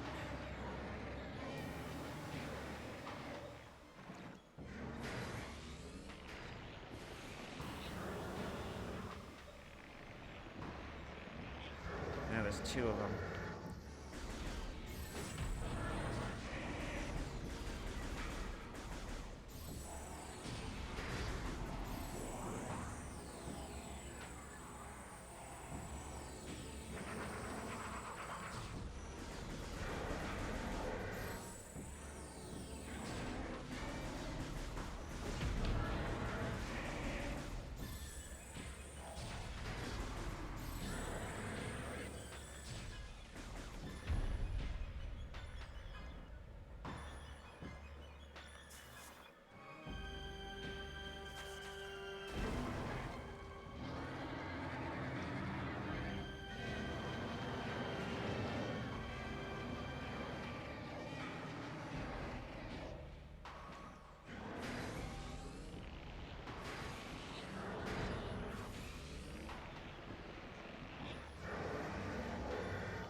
Alright, so I do need to be near one of these.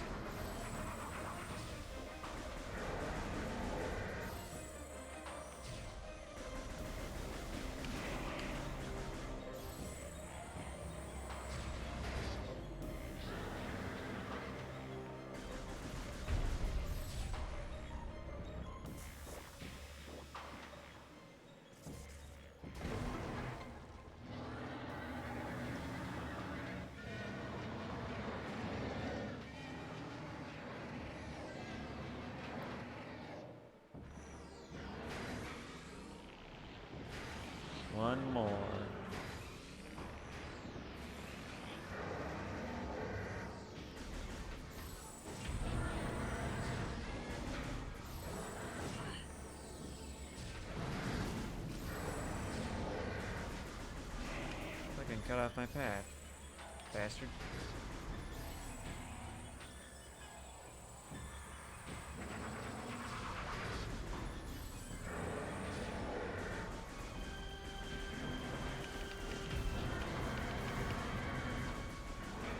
You just cut off my path again, didn't you?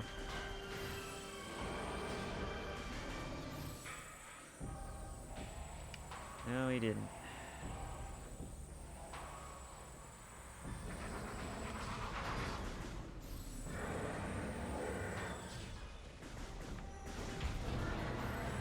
Doesn't matter.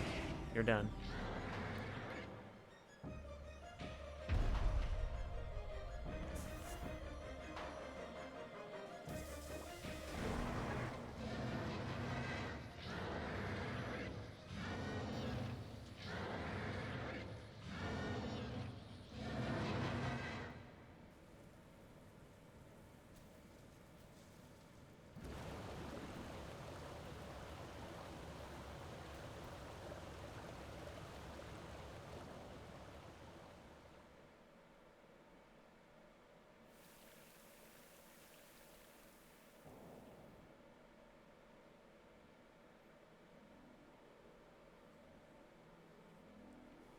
Oh boy, is that the Varia suit?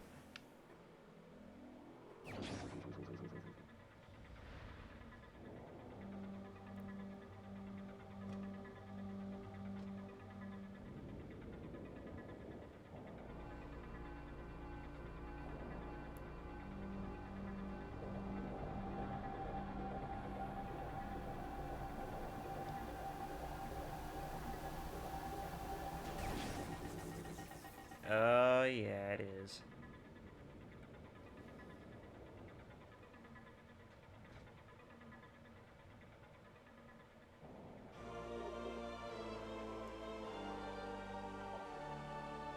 Dangerous areas of heat are now accessible. New extras unlocked. Alrighty.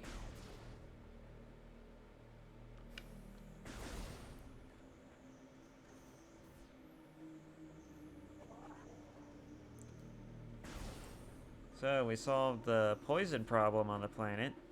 Chozo were complaining about that before they went extinct on this planet. Or left it. Don't know which one.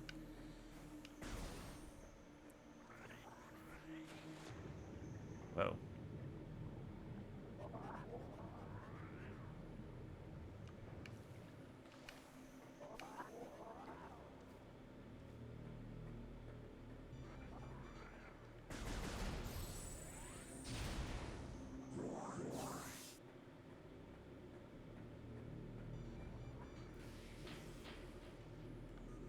What the hell? New creature has been added. Pulse Bombo. Life form of raw energy. Periodically releases explosive segments. Pulse bombas are energy beings. Invulnerable to most known weapons. Electrical energy can harm them.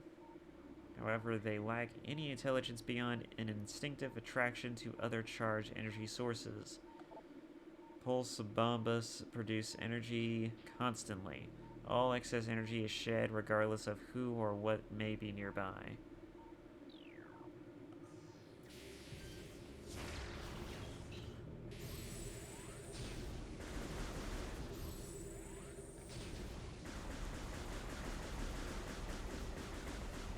Alright, how the fuck do I deal with you?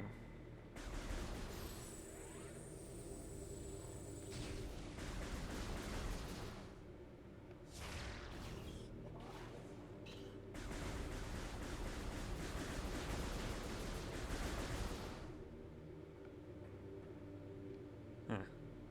There's no way to deal with you. Alright.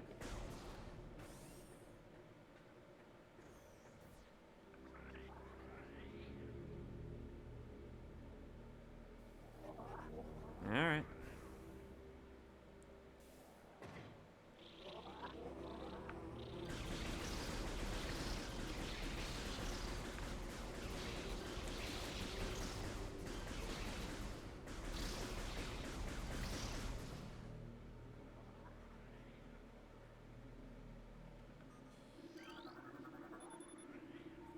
This cordite wall hanging appears to be slightly cracked. Okay. Oh.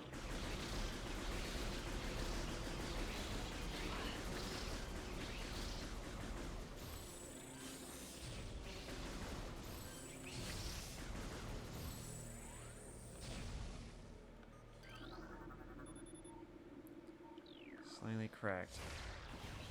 Not sure what it wants me to do here.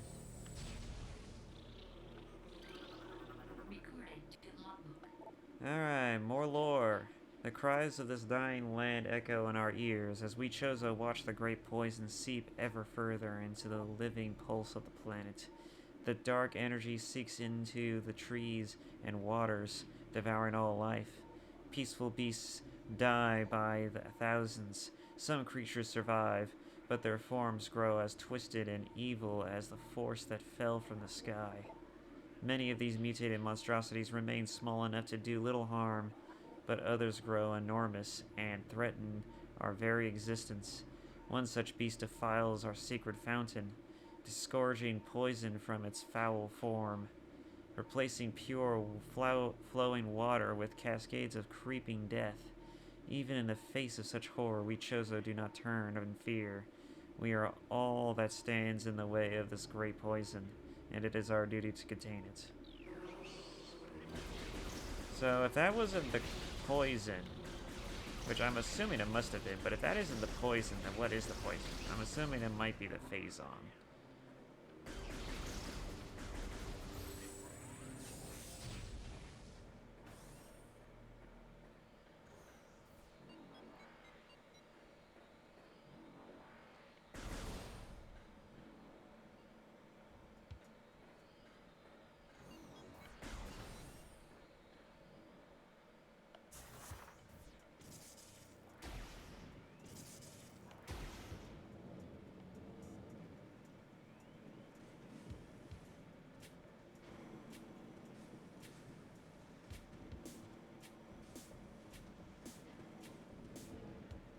Where the hell is this going? Oh.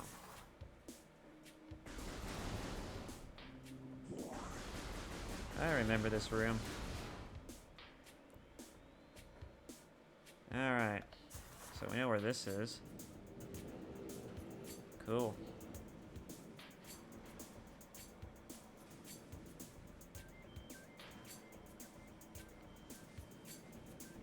Everybody talks about how cool it is that everything overlaps in games like Dark Souls and stuff. Bloodborne's probably my favorite of the Souls games, but definitely the way the maps tend to flow back into one another. Did not start with that series.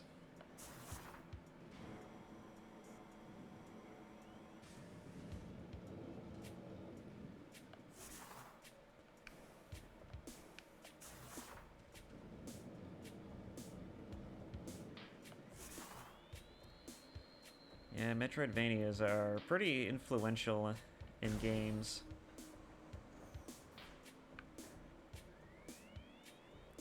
I see lore and a box, but no way to enter.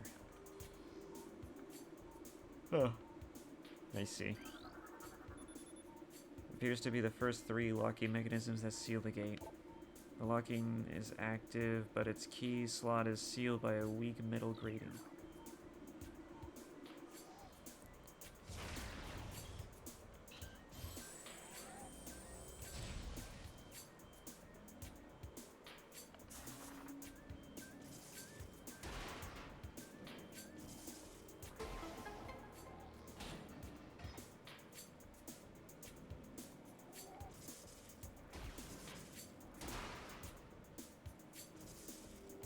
This is where the game challenges your morph ball technique.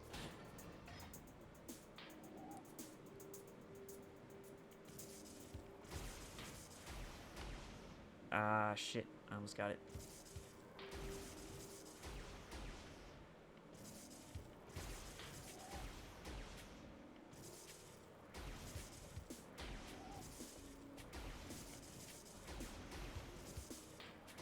Alright, hang on. I'm doing this wrong. Alright. Darn it, too soon.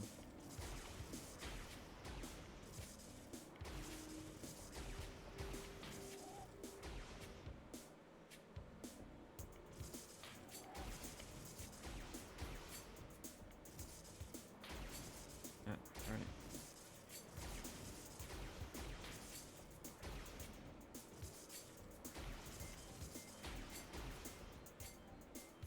I am doing this so wrong. Oh, but I did it though. It just doesn't want to do it.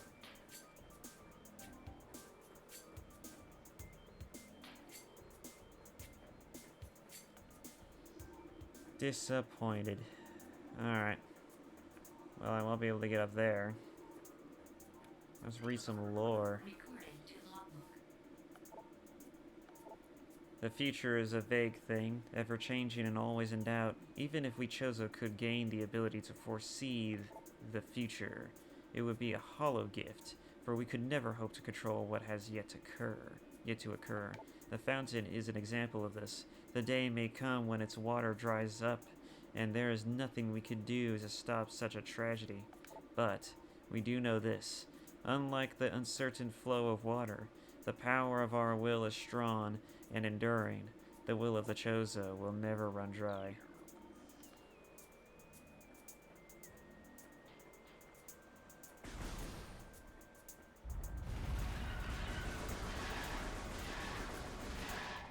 I don't know about you bird people, but y'all look kind of dead to me. Got an energy tank. Alright, I'm going back. There was an elevator. We're taking the elevator.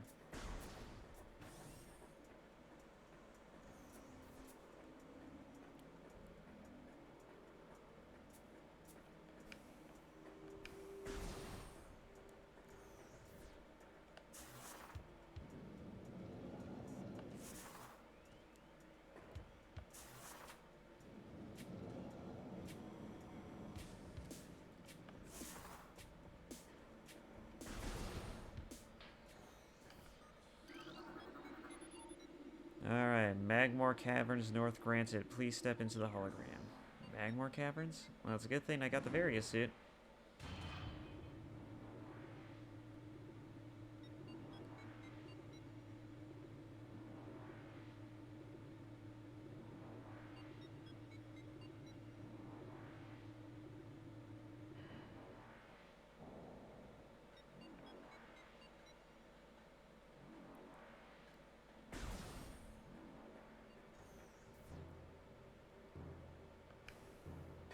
Alright. Do I need to do this? I can just drop down, right? Alright.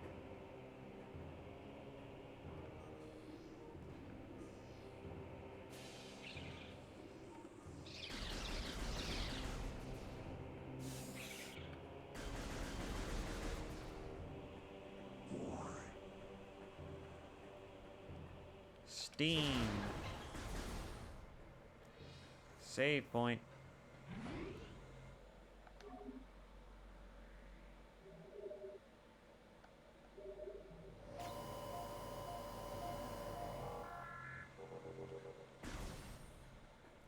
Alright. Oh, come on.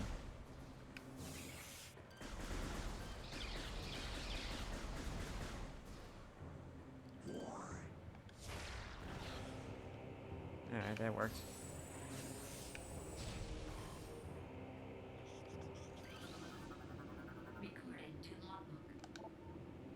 Grisby, subvolcanic Curian feeder. Carapace can be breached by missiles. The Grisby carapace has been fused together by superheated air. This barrier stands up to everything but concussive blasts. Its intelligence is limited to instinctive scavenging patterns.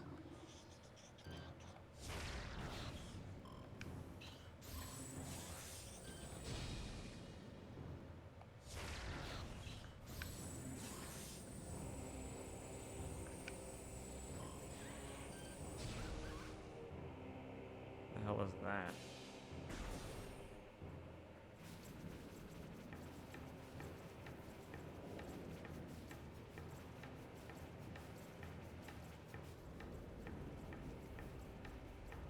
Oh man, the bass on this is so much better in this version.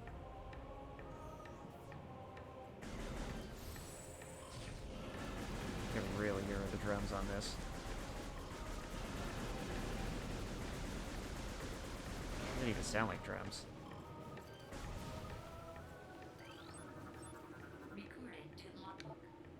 Puffer, unstable gas-filled organism will rupture on contact. Ouch.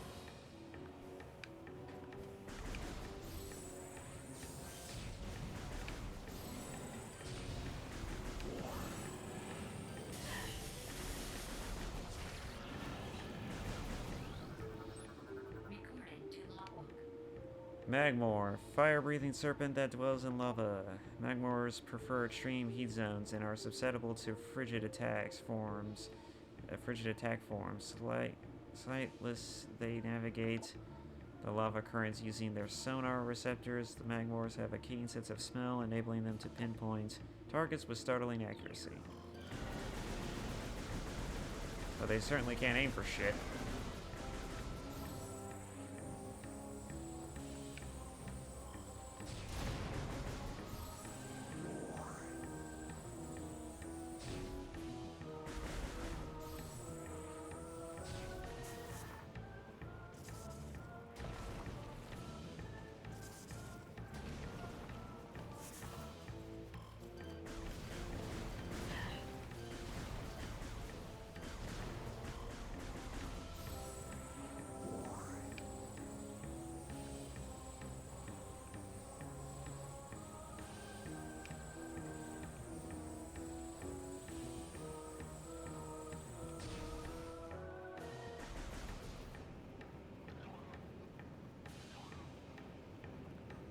Huh. Tricolops. Hard-shelled creatures with powerful jaws. Tricolops is a hunter-gatherer. It collects small creatures and bits of foodstuff, then deposits them elsewhere for later consumption. The hard tripartite mandibles it uses to move earth and rock are quite strong and difficult to escape once ensnared.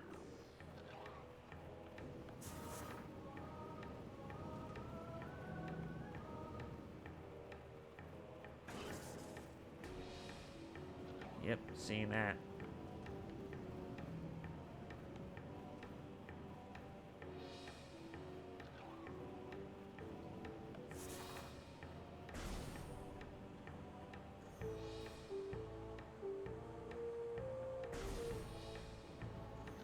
Is that really just to get through here? It was.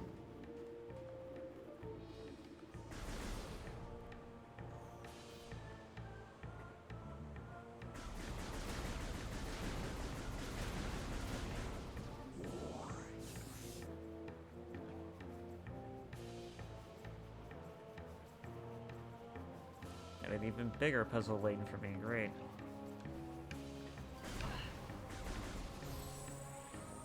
These gas things.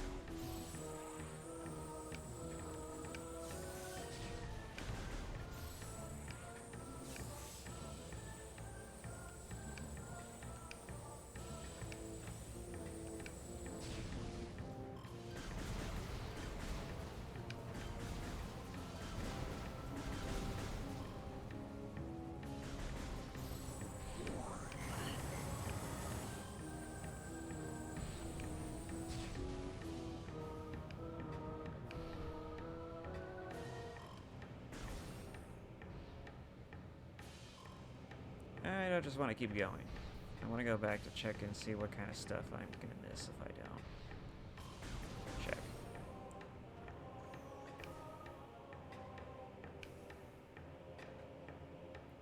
Whoop. Didn't mean to drop down. Ouch.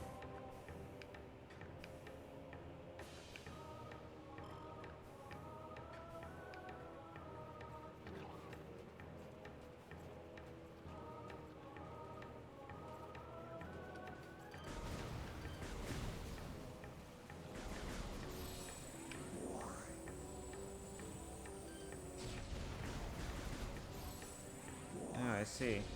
I guess we don't even enter through here in any capacity.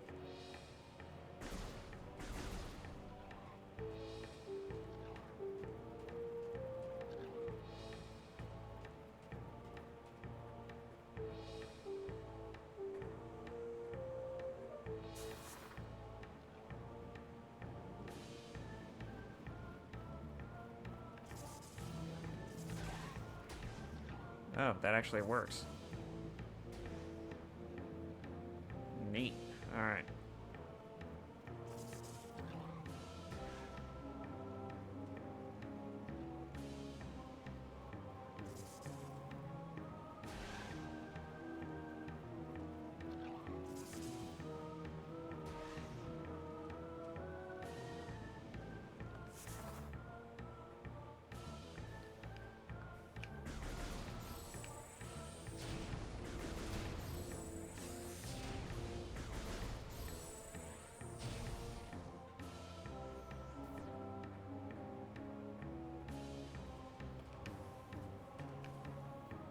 More missile capacity, baby! That's what I'm talking about. Now we can shoot 20 missiles.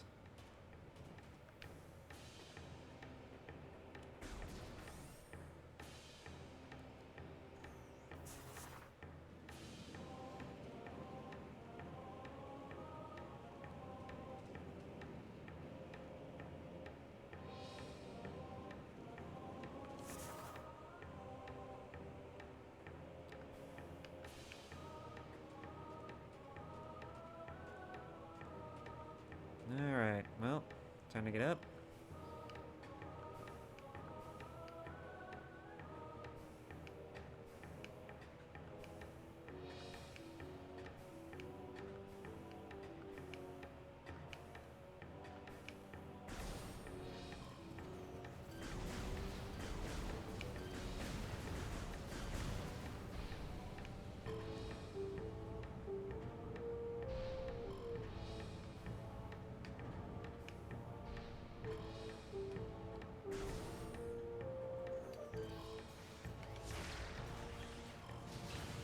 Oh, they're a little more resilient this time around.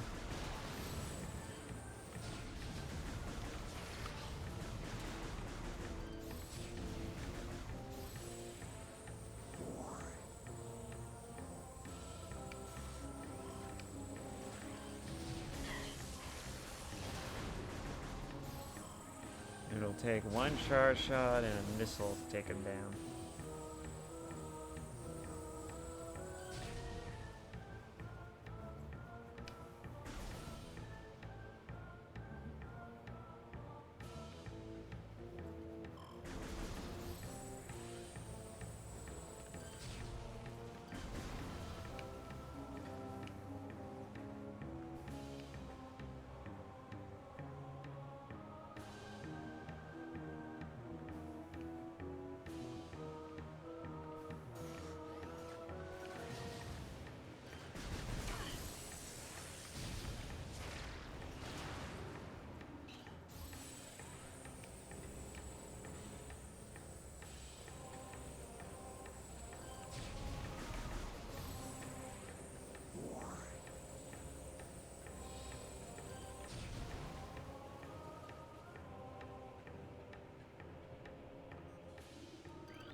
Report any signs of magma predator activity to Security Central at once.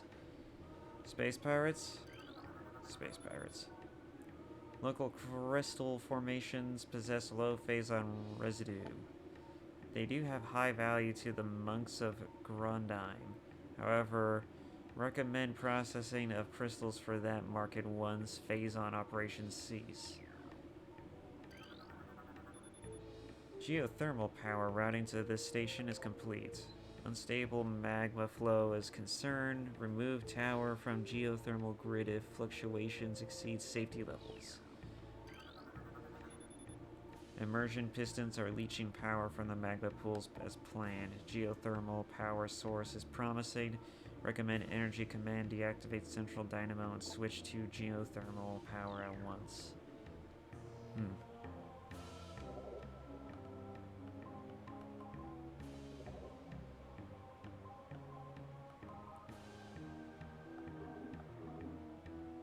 Ball of Zebus.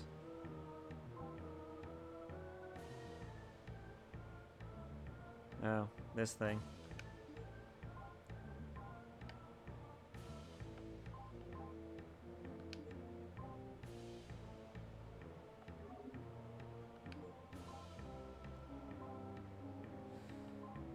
Alright.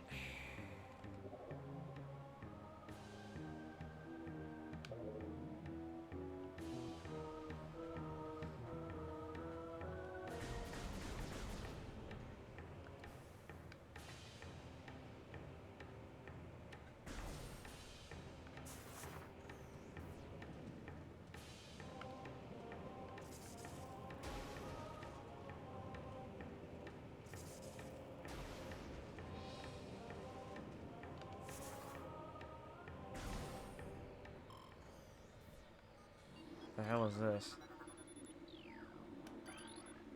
Fendrana drifts north granted?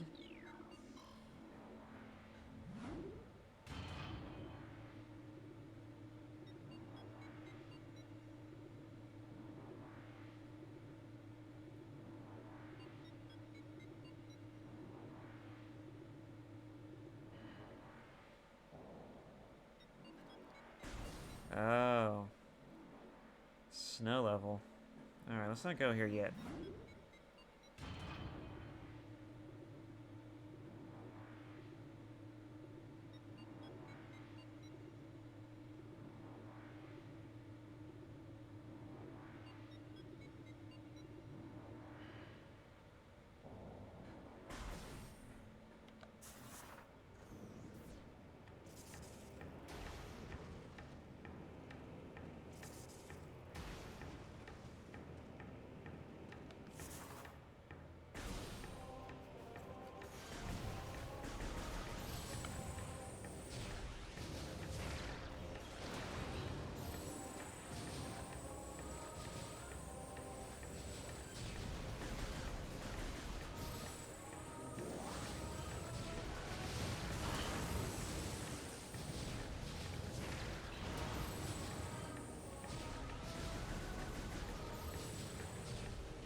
Let's see what's further down. Oh, well, this is interesting. This glass is broken.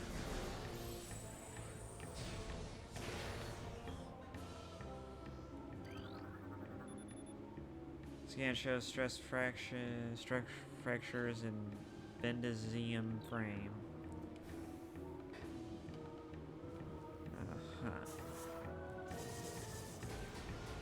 But that doesn't do anything, so can't do anything about that yet.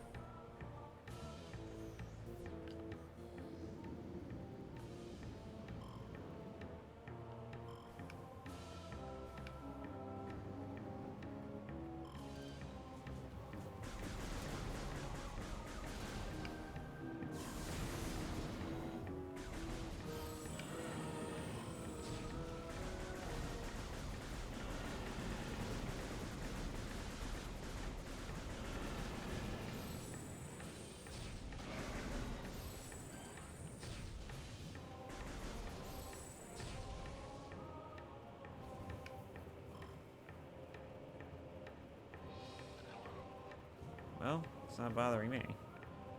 But can't seem to get anywhere else, so...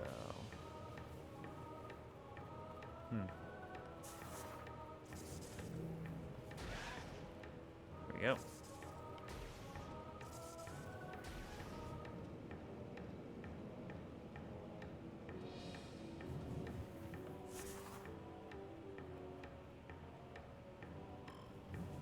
Oh boy. Choices, choices, where to go?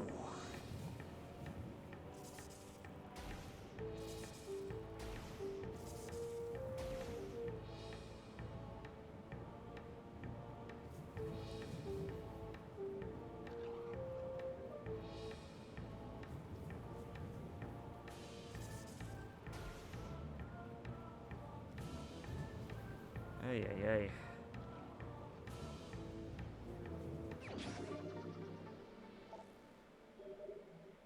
So this was just so I could get it to a missile expansion, huh? Oh, shit. Jackass.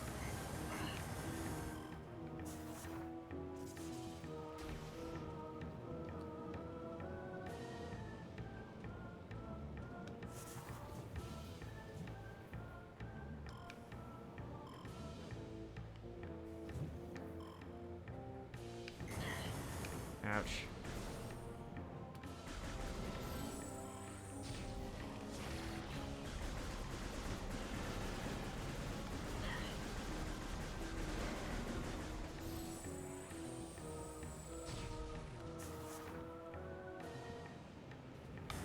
Oh, come on.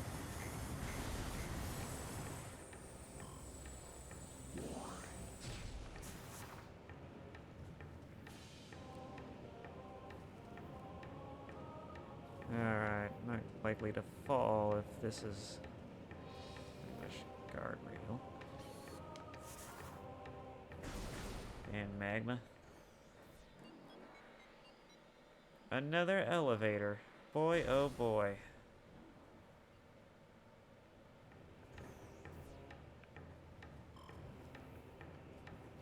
Well, I've reached the end.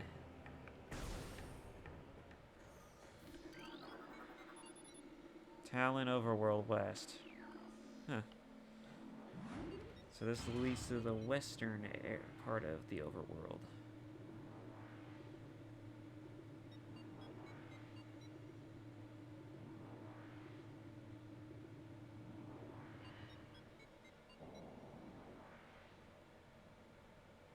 I mean, do I want to go through here, or...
Oh, interesting. It just leads back to my ship now.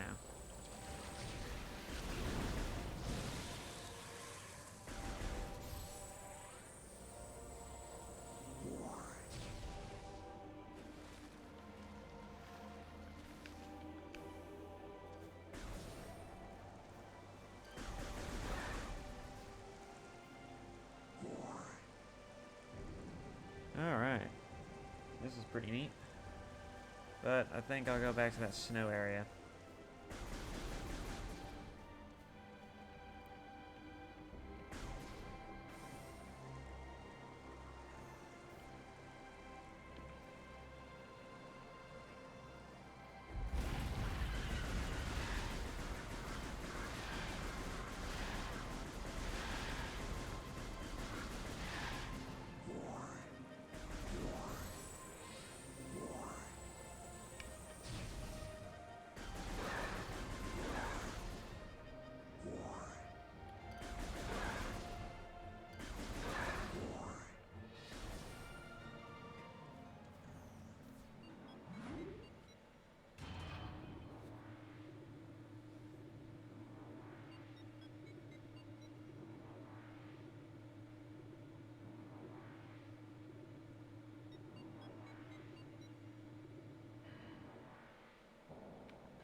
Alright, that goes that way. Go this way. Let's just fucking went back in there. Ouch.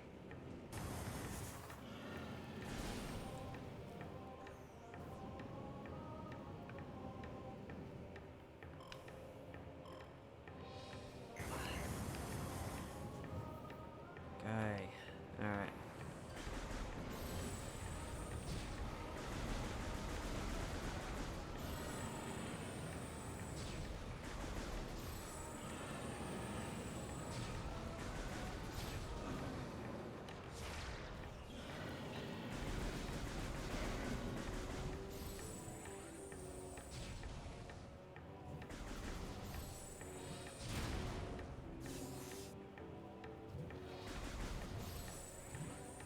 Ay. Oh, I could swing across this if I had a grappling hook.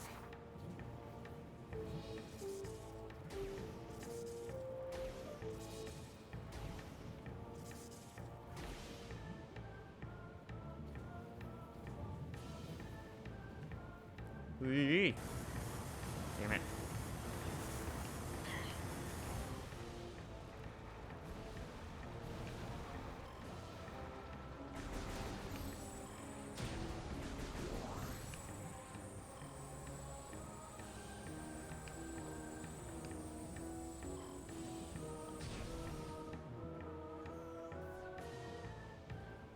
Boy, oh boy.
Double jump will so be useful when I get it.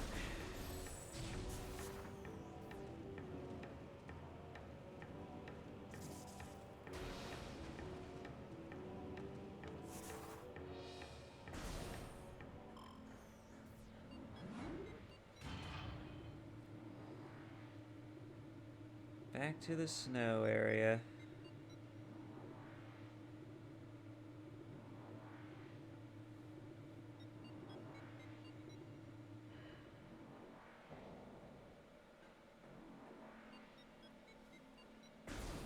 Ay.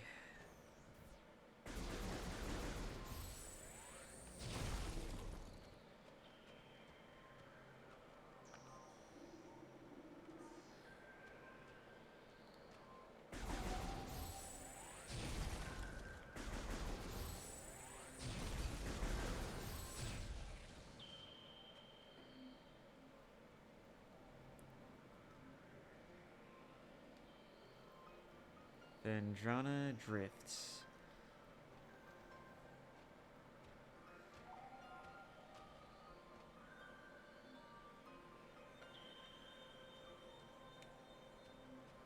Place looks pretty deep.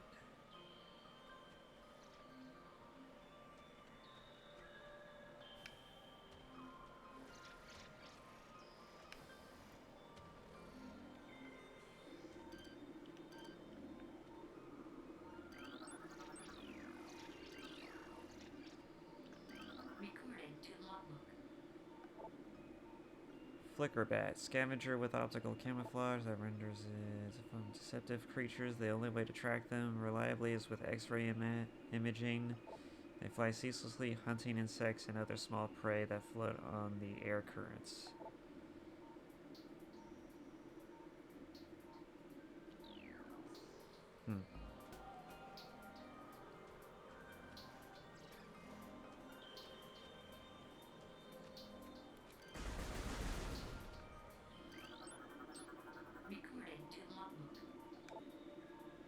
Crystal Light, Territorial, Cold Weather Scavenger.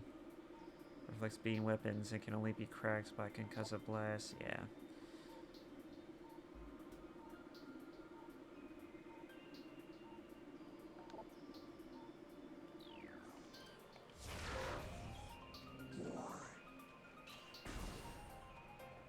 Oh, save station. Perfect.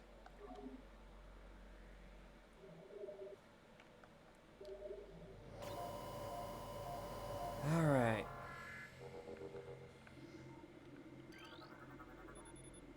New personnel must report to the South Research Facility. Failure to report will be penalized by a 30% ration cut and extra duty. Western Temple is in Phase 2 lockdown. All projects are postponed under no circumstances are personnel to attempt access. All ballistics support personnel report to Research Lab Hydra. Lockdown containment plan 3A in effect until further notice. Oh, something's going on.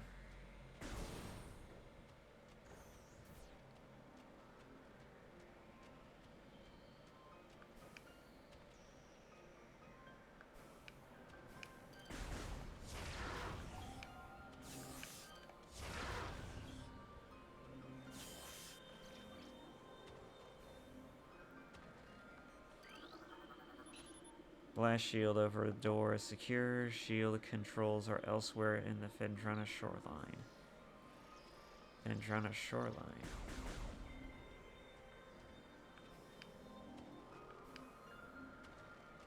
Over there, maybe?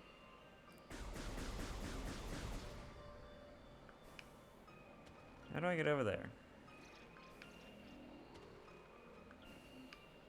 I must need to double jump or something, because there's no way I'm getting over there.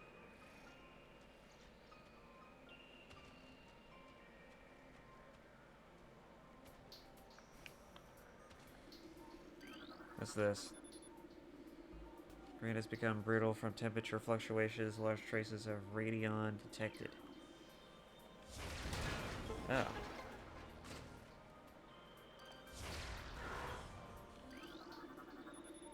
The door directly above has been unlocked. Alright.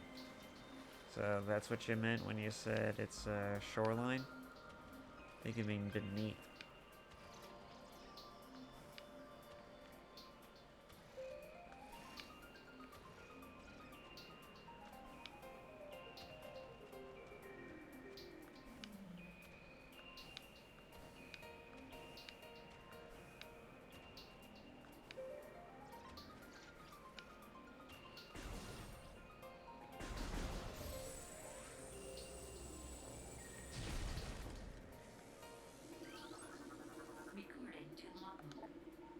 Scatter Bomba.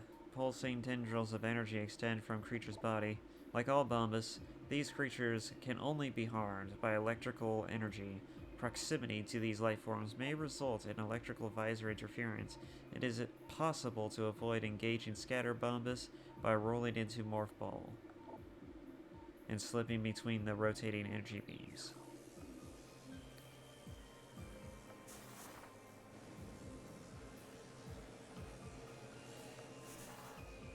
Yep. Of course. Ouch.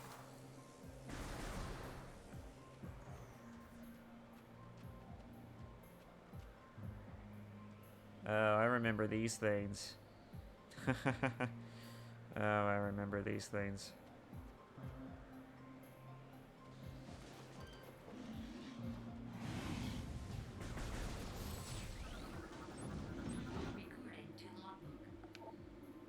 Baby Shegoth. Glacial Predator. Ice Shell protects vulnerable dorsal area. Young Shegoths grow a resilient shell of ice on their backs, which serves to protect a layer of vulnerable flesh. With this being their only weak point, baby Shegoths will turn quickly in order to not allow predators the opportunity to strike at their backs. Powerful hunters, they fire bursts of ultra cold gas at potential prey, then feast on their frozen victim.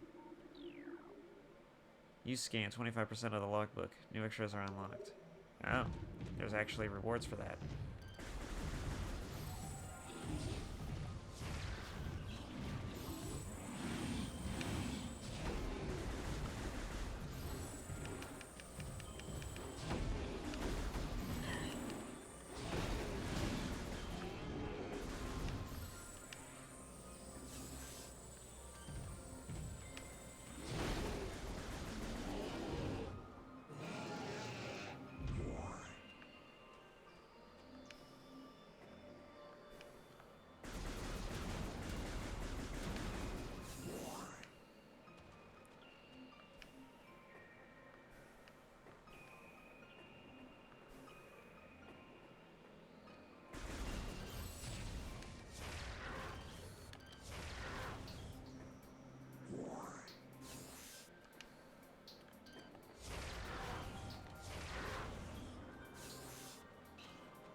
Do I dip down here just to see what's in here? Why not? Nothing. Hell yeah. I love it.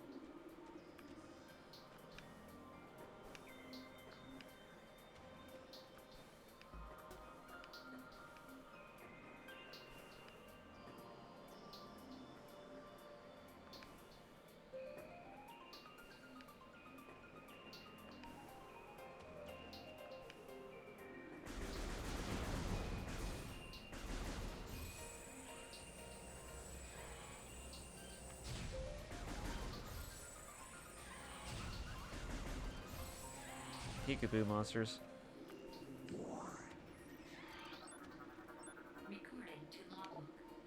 Ice burrowers. Burrowers adapted to sub-freezing climates. A hardy life form, the ice burrower has adapted to the frigid climate of Fendrana. It spends most of its time tunneling through the ice soil, but will occasionally surface to attack passerbys.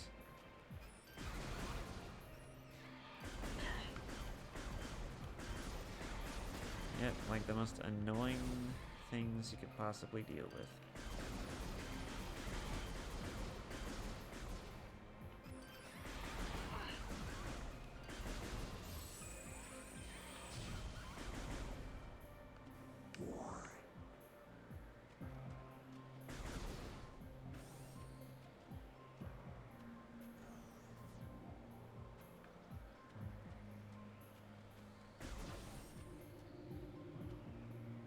Alright, not this way.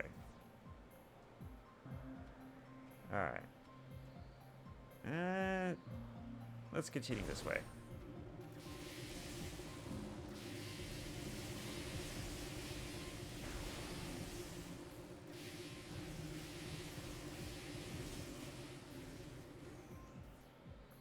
Oh, these fucking things. Again. Come on.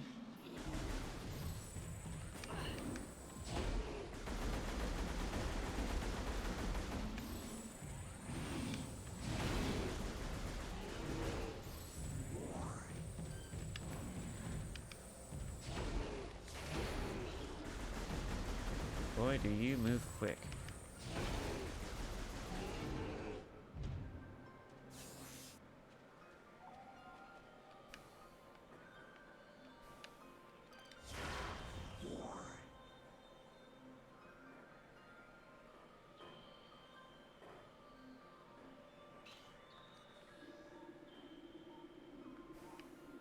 Well, it just leads nowhere. No way, lore. New lore. As the great poison reaches ever further into the planet, we chose to begin to feel the gnawing of despair. Before it is too late, we now make our last stand. We have begun to build a temple to contain this darkness. At its heart, we will place a cipher, a mystical lock powered by 12 artifacts and filled with as much power as we Chozo could harness. We wonder, though, even when we are done, will it be too late? And will the power of the temple and the cipher itself prove strong enough to hold back the poisonous tide that even now swells within the ground, threatening all life?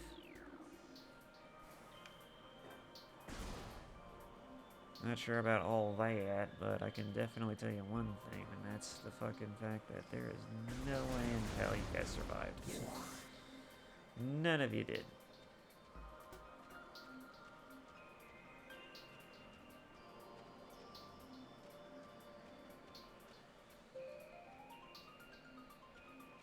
Is there really no way forward? Alright, I guess we're going this way. Yep. Alright.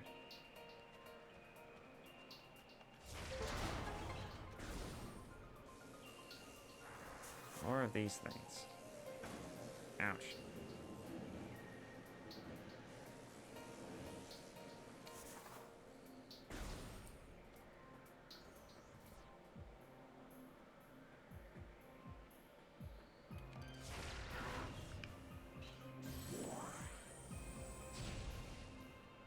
Oh, I guess you can't break those, obviously. I have no way back up otherwise. So many creatures suffer beneath the blight upon the land, and we Chozo are no exception, but for all of our pain, we can at least believe in the promise of the future. We have come to believe that a time may never come when we can once again open the door and banish the darkness we've contained. Even so, our vigilance will forever remain. We believe that on some far-off day, a savior will come and continue what we have begun. For that savior, we will leave our ancient weapons and armor. The soul who can gather them will be the entrusted one, the only being who can reverse the evil that grows here. Oh boy, so now we're fulfilling a prophecy, are we?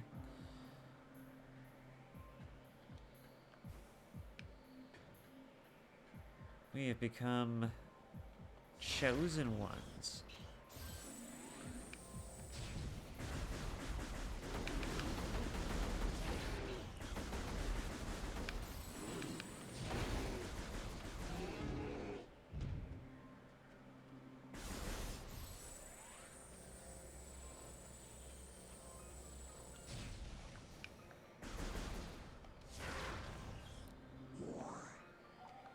What's this? Platform realignment successful? Oh. Timer? Doesn't seem like it.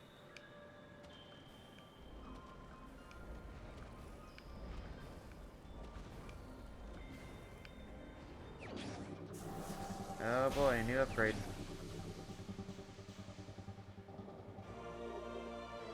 Boost ball acquired. On morph ball mode, press and hold the left trigger or B to charge the ball. Release by pressing B, by releasing B or L after charging to get speed boost. New extras in menu.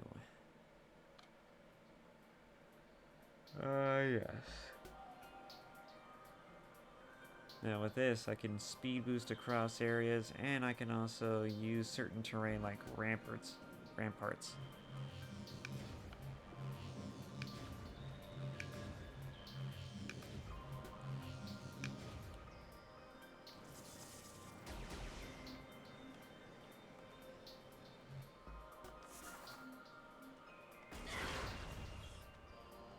Little bastard.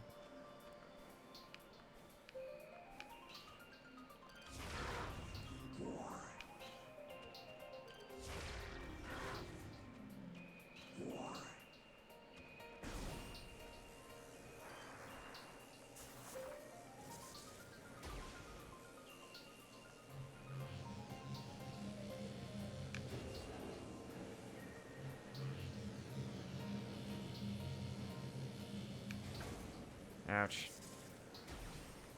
Well, that could be useful if I time it right.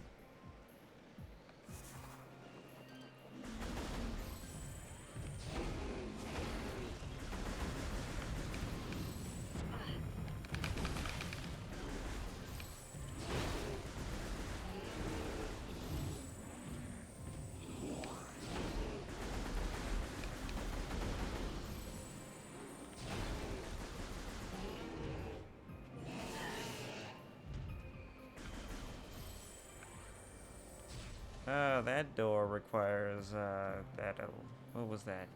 I'm trying to remember.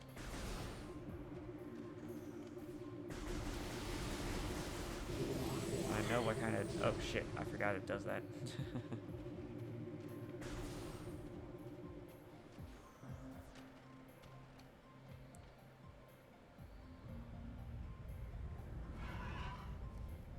Whoa. It's Ridley, bro. It's Ridley. There he goes.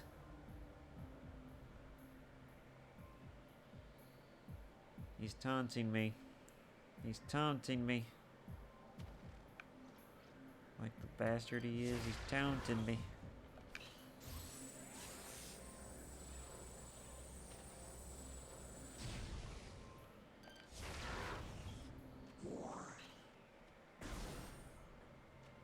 Oh boy, oh boy.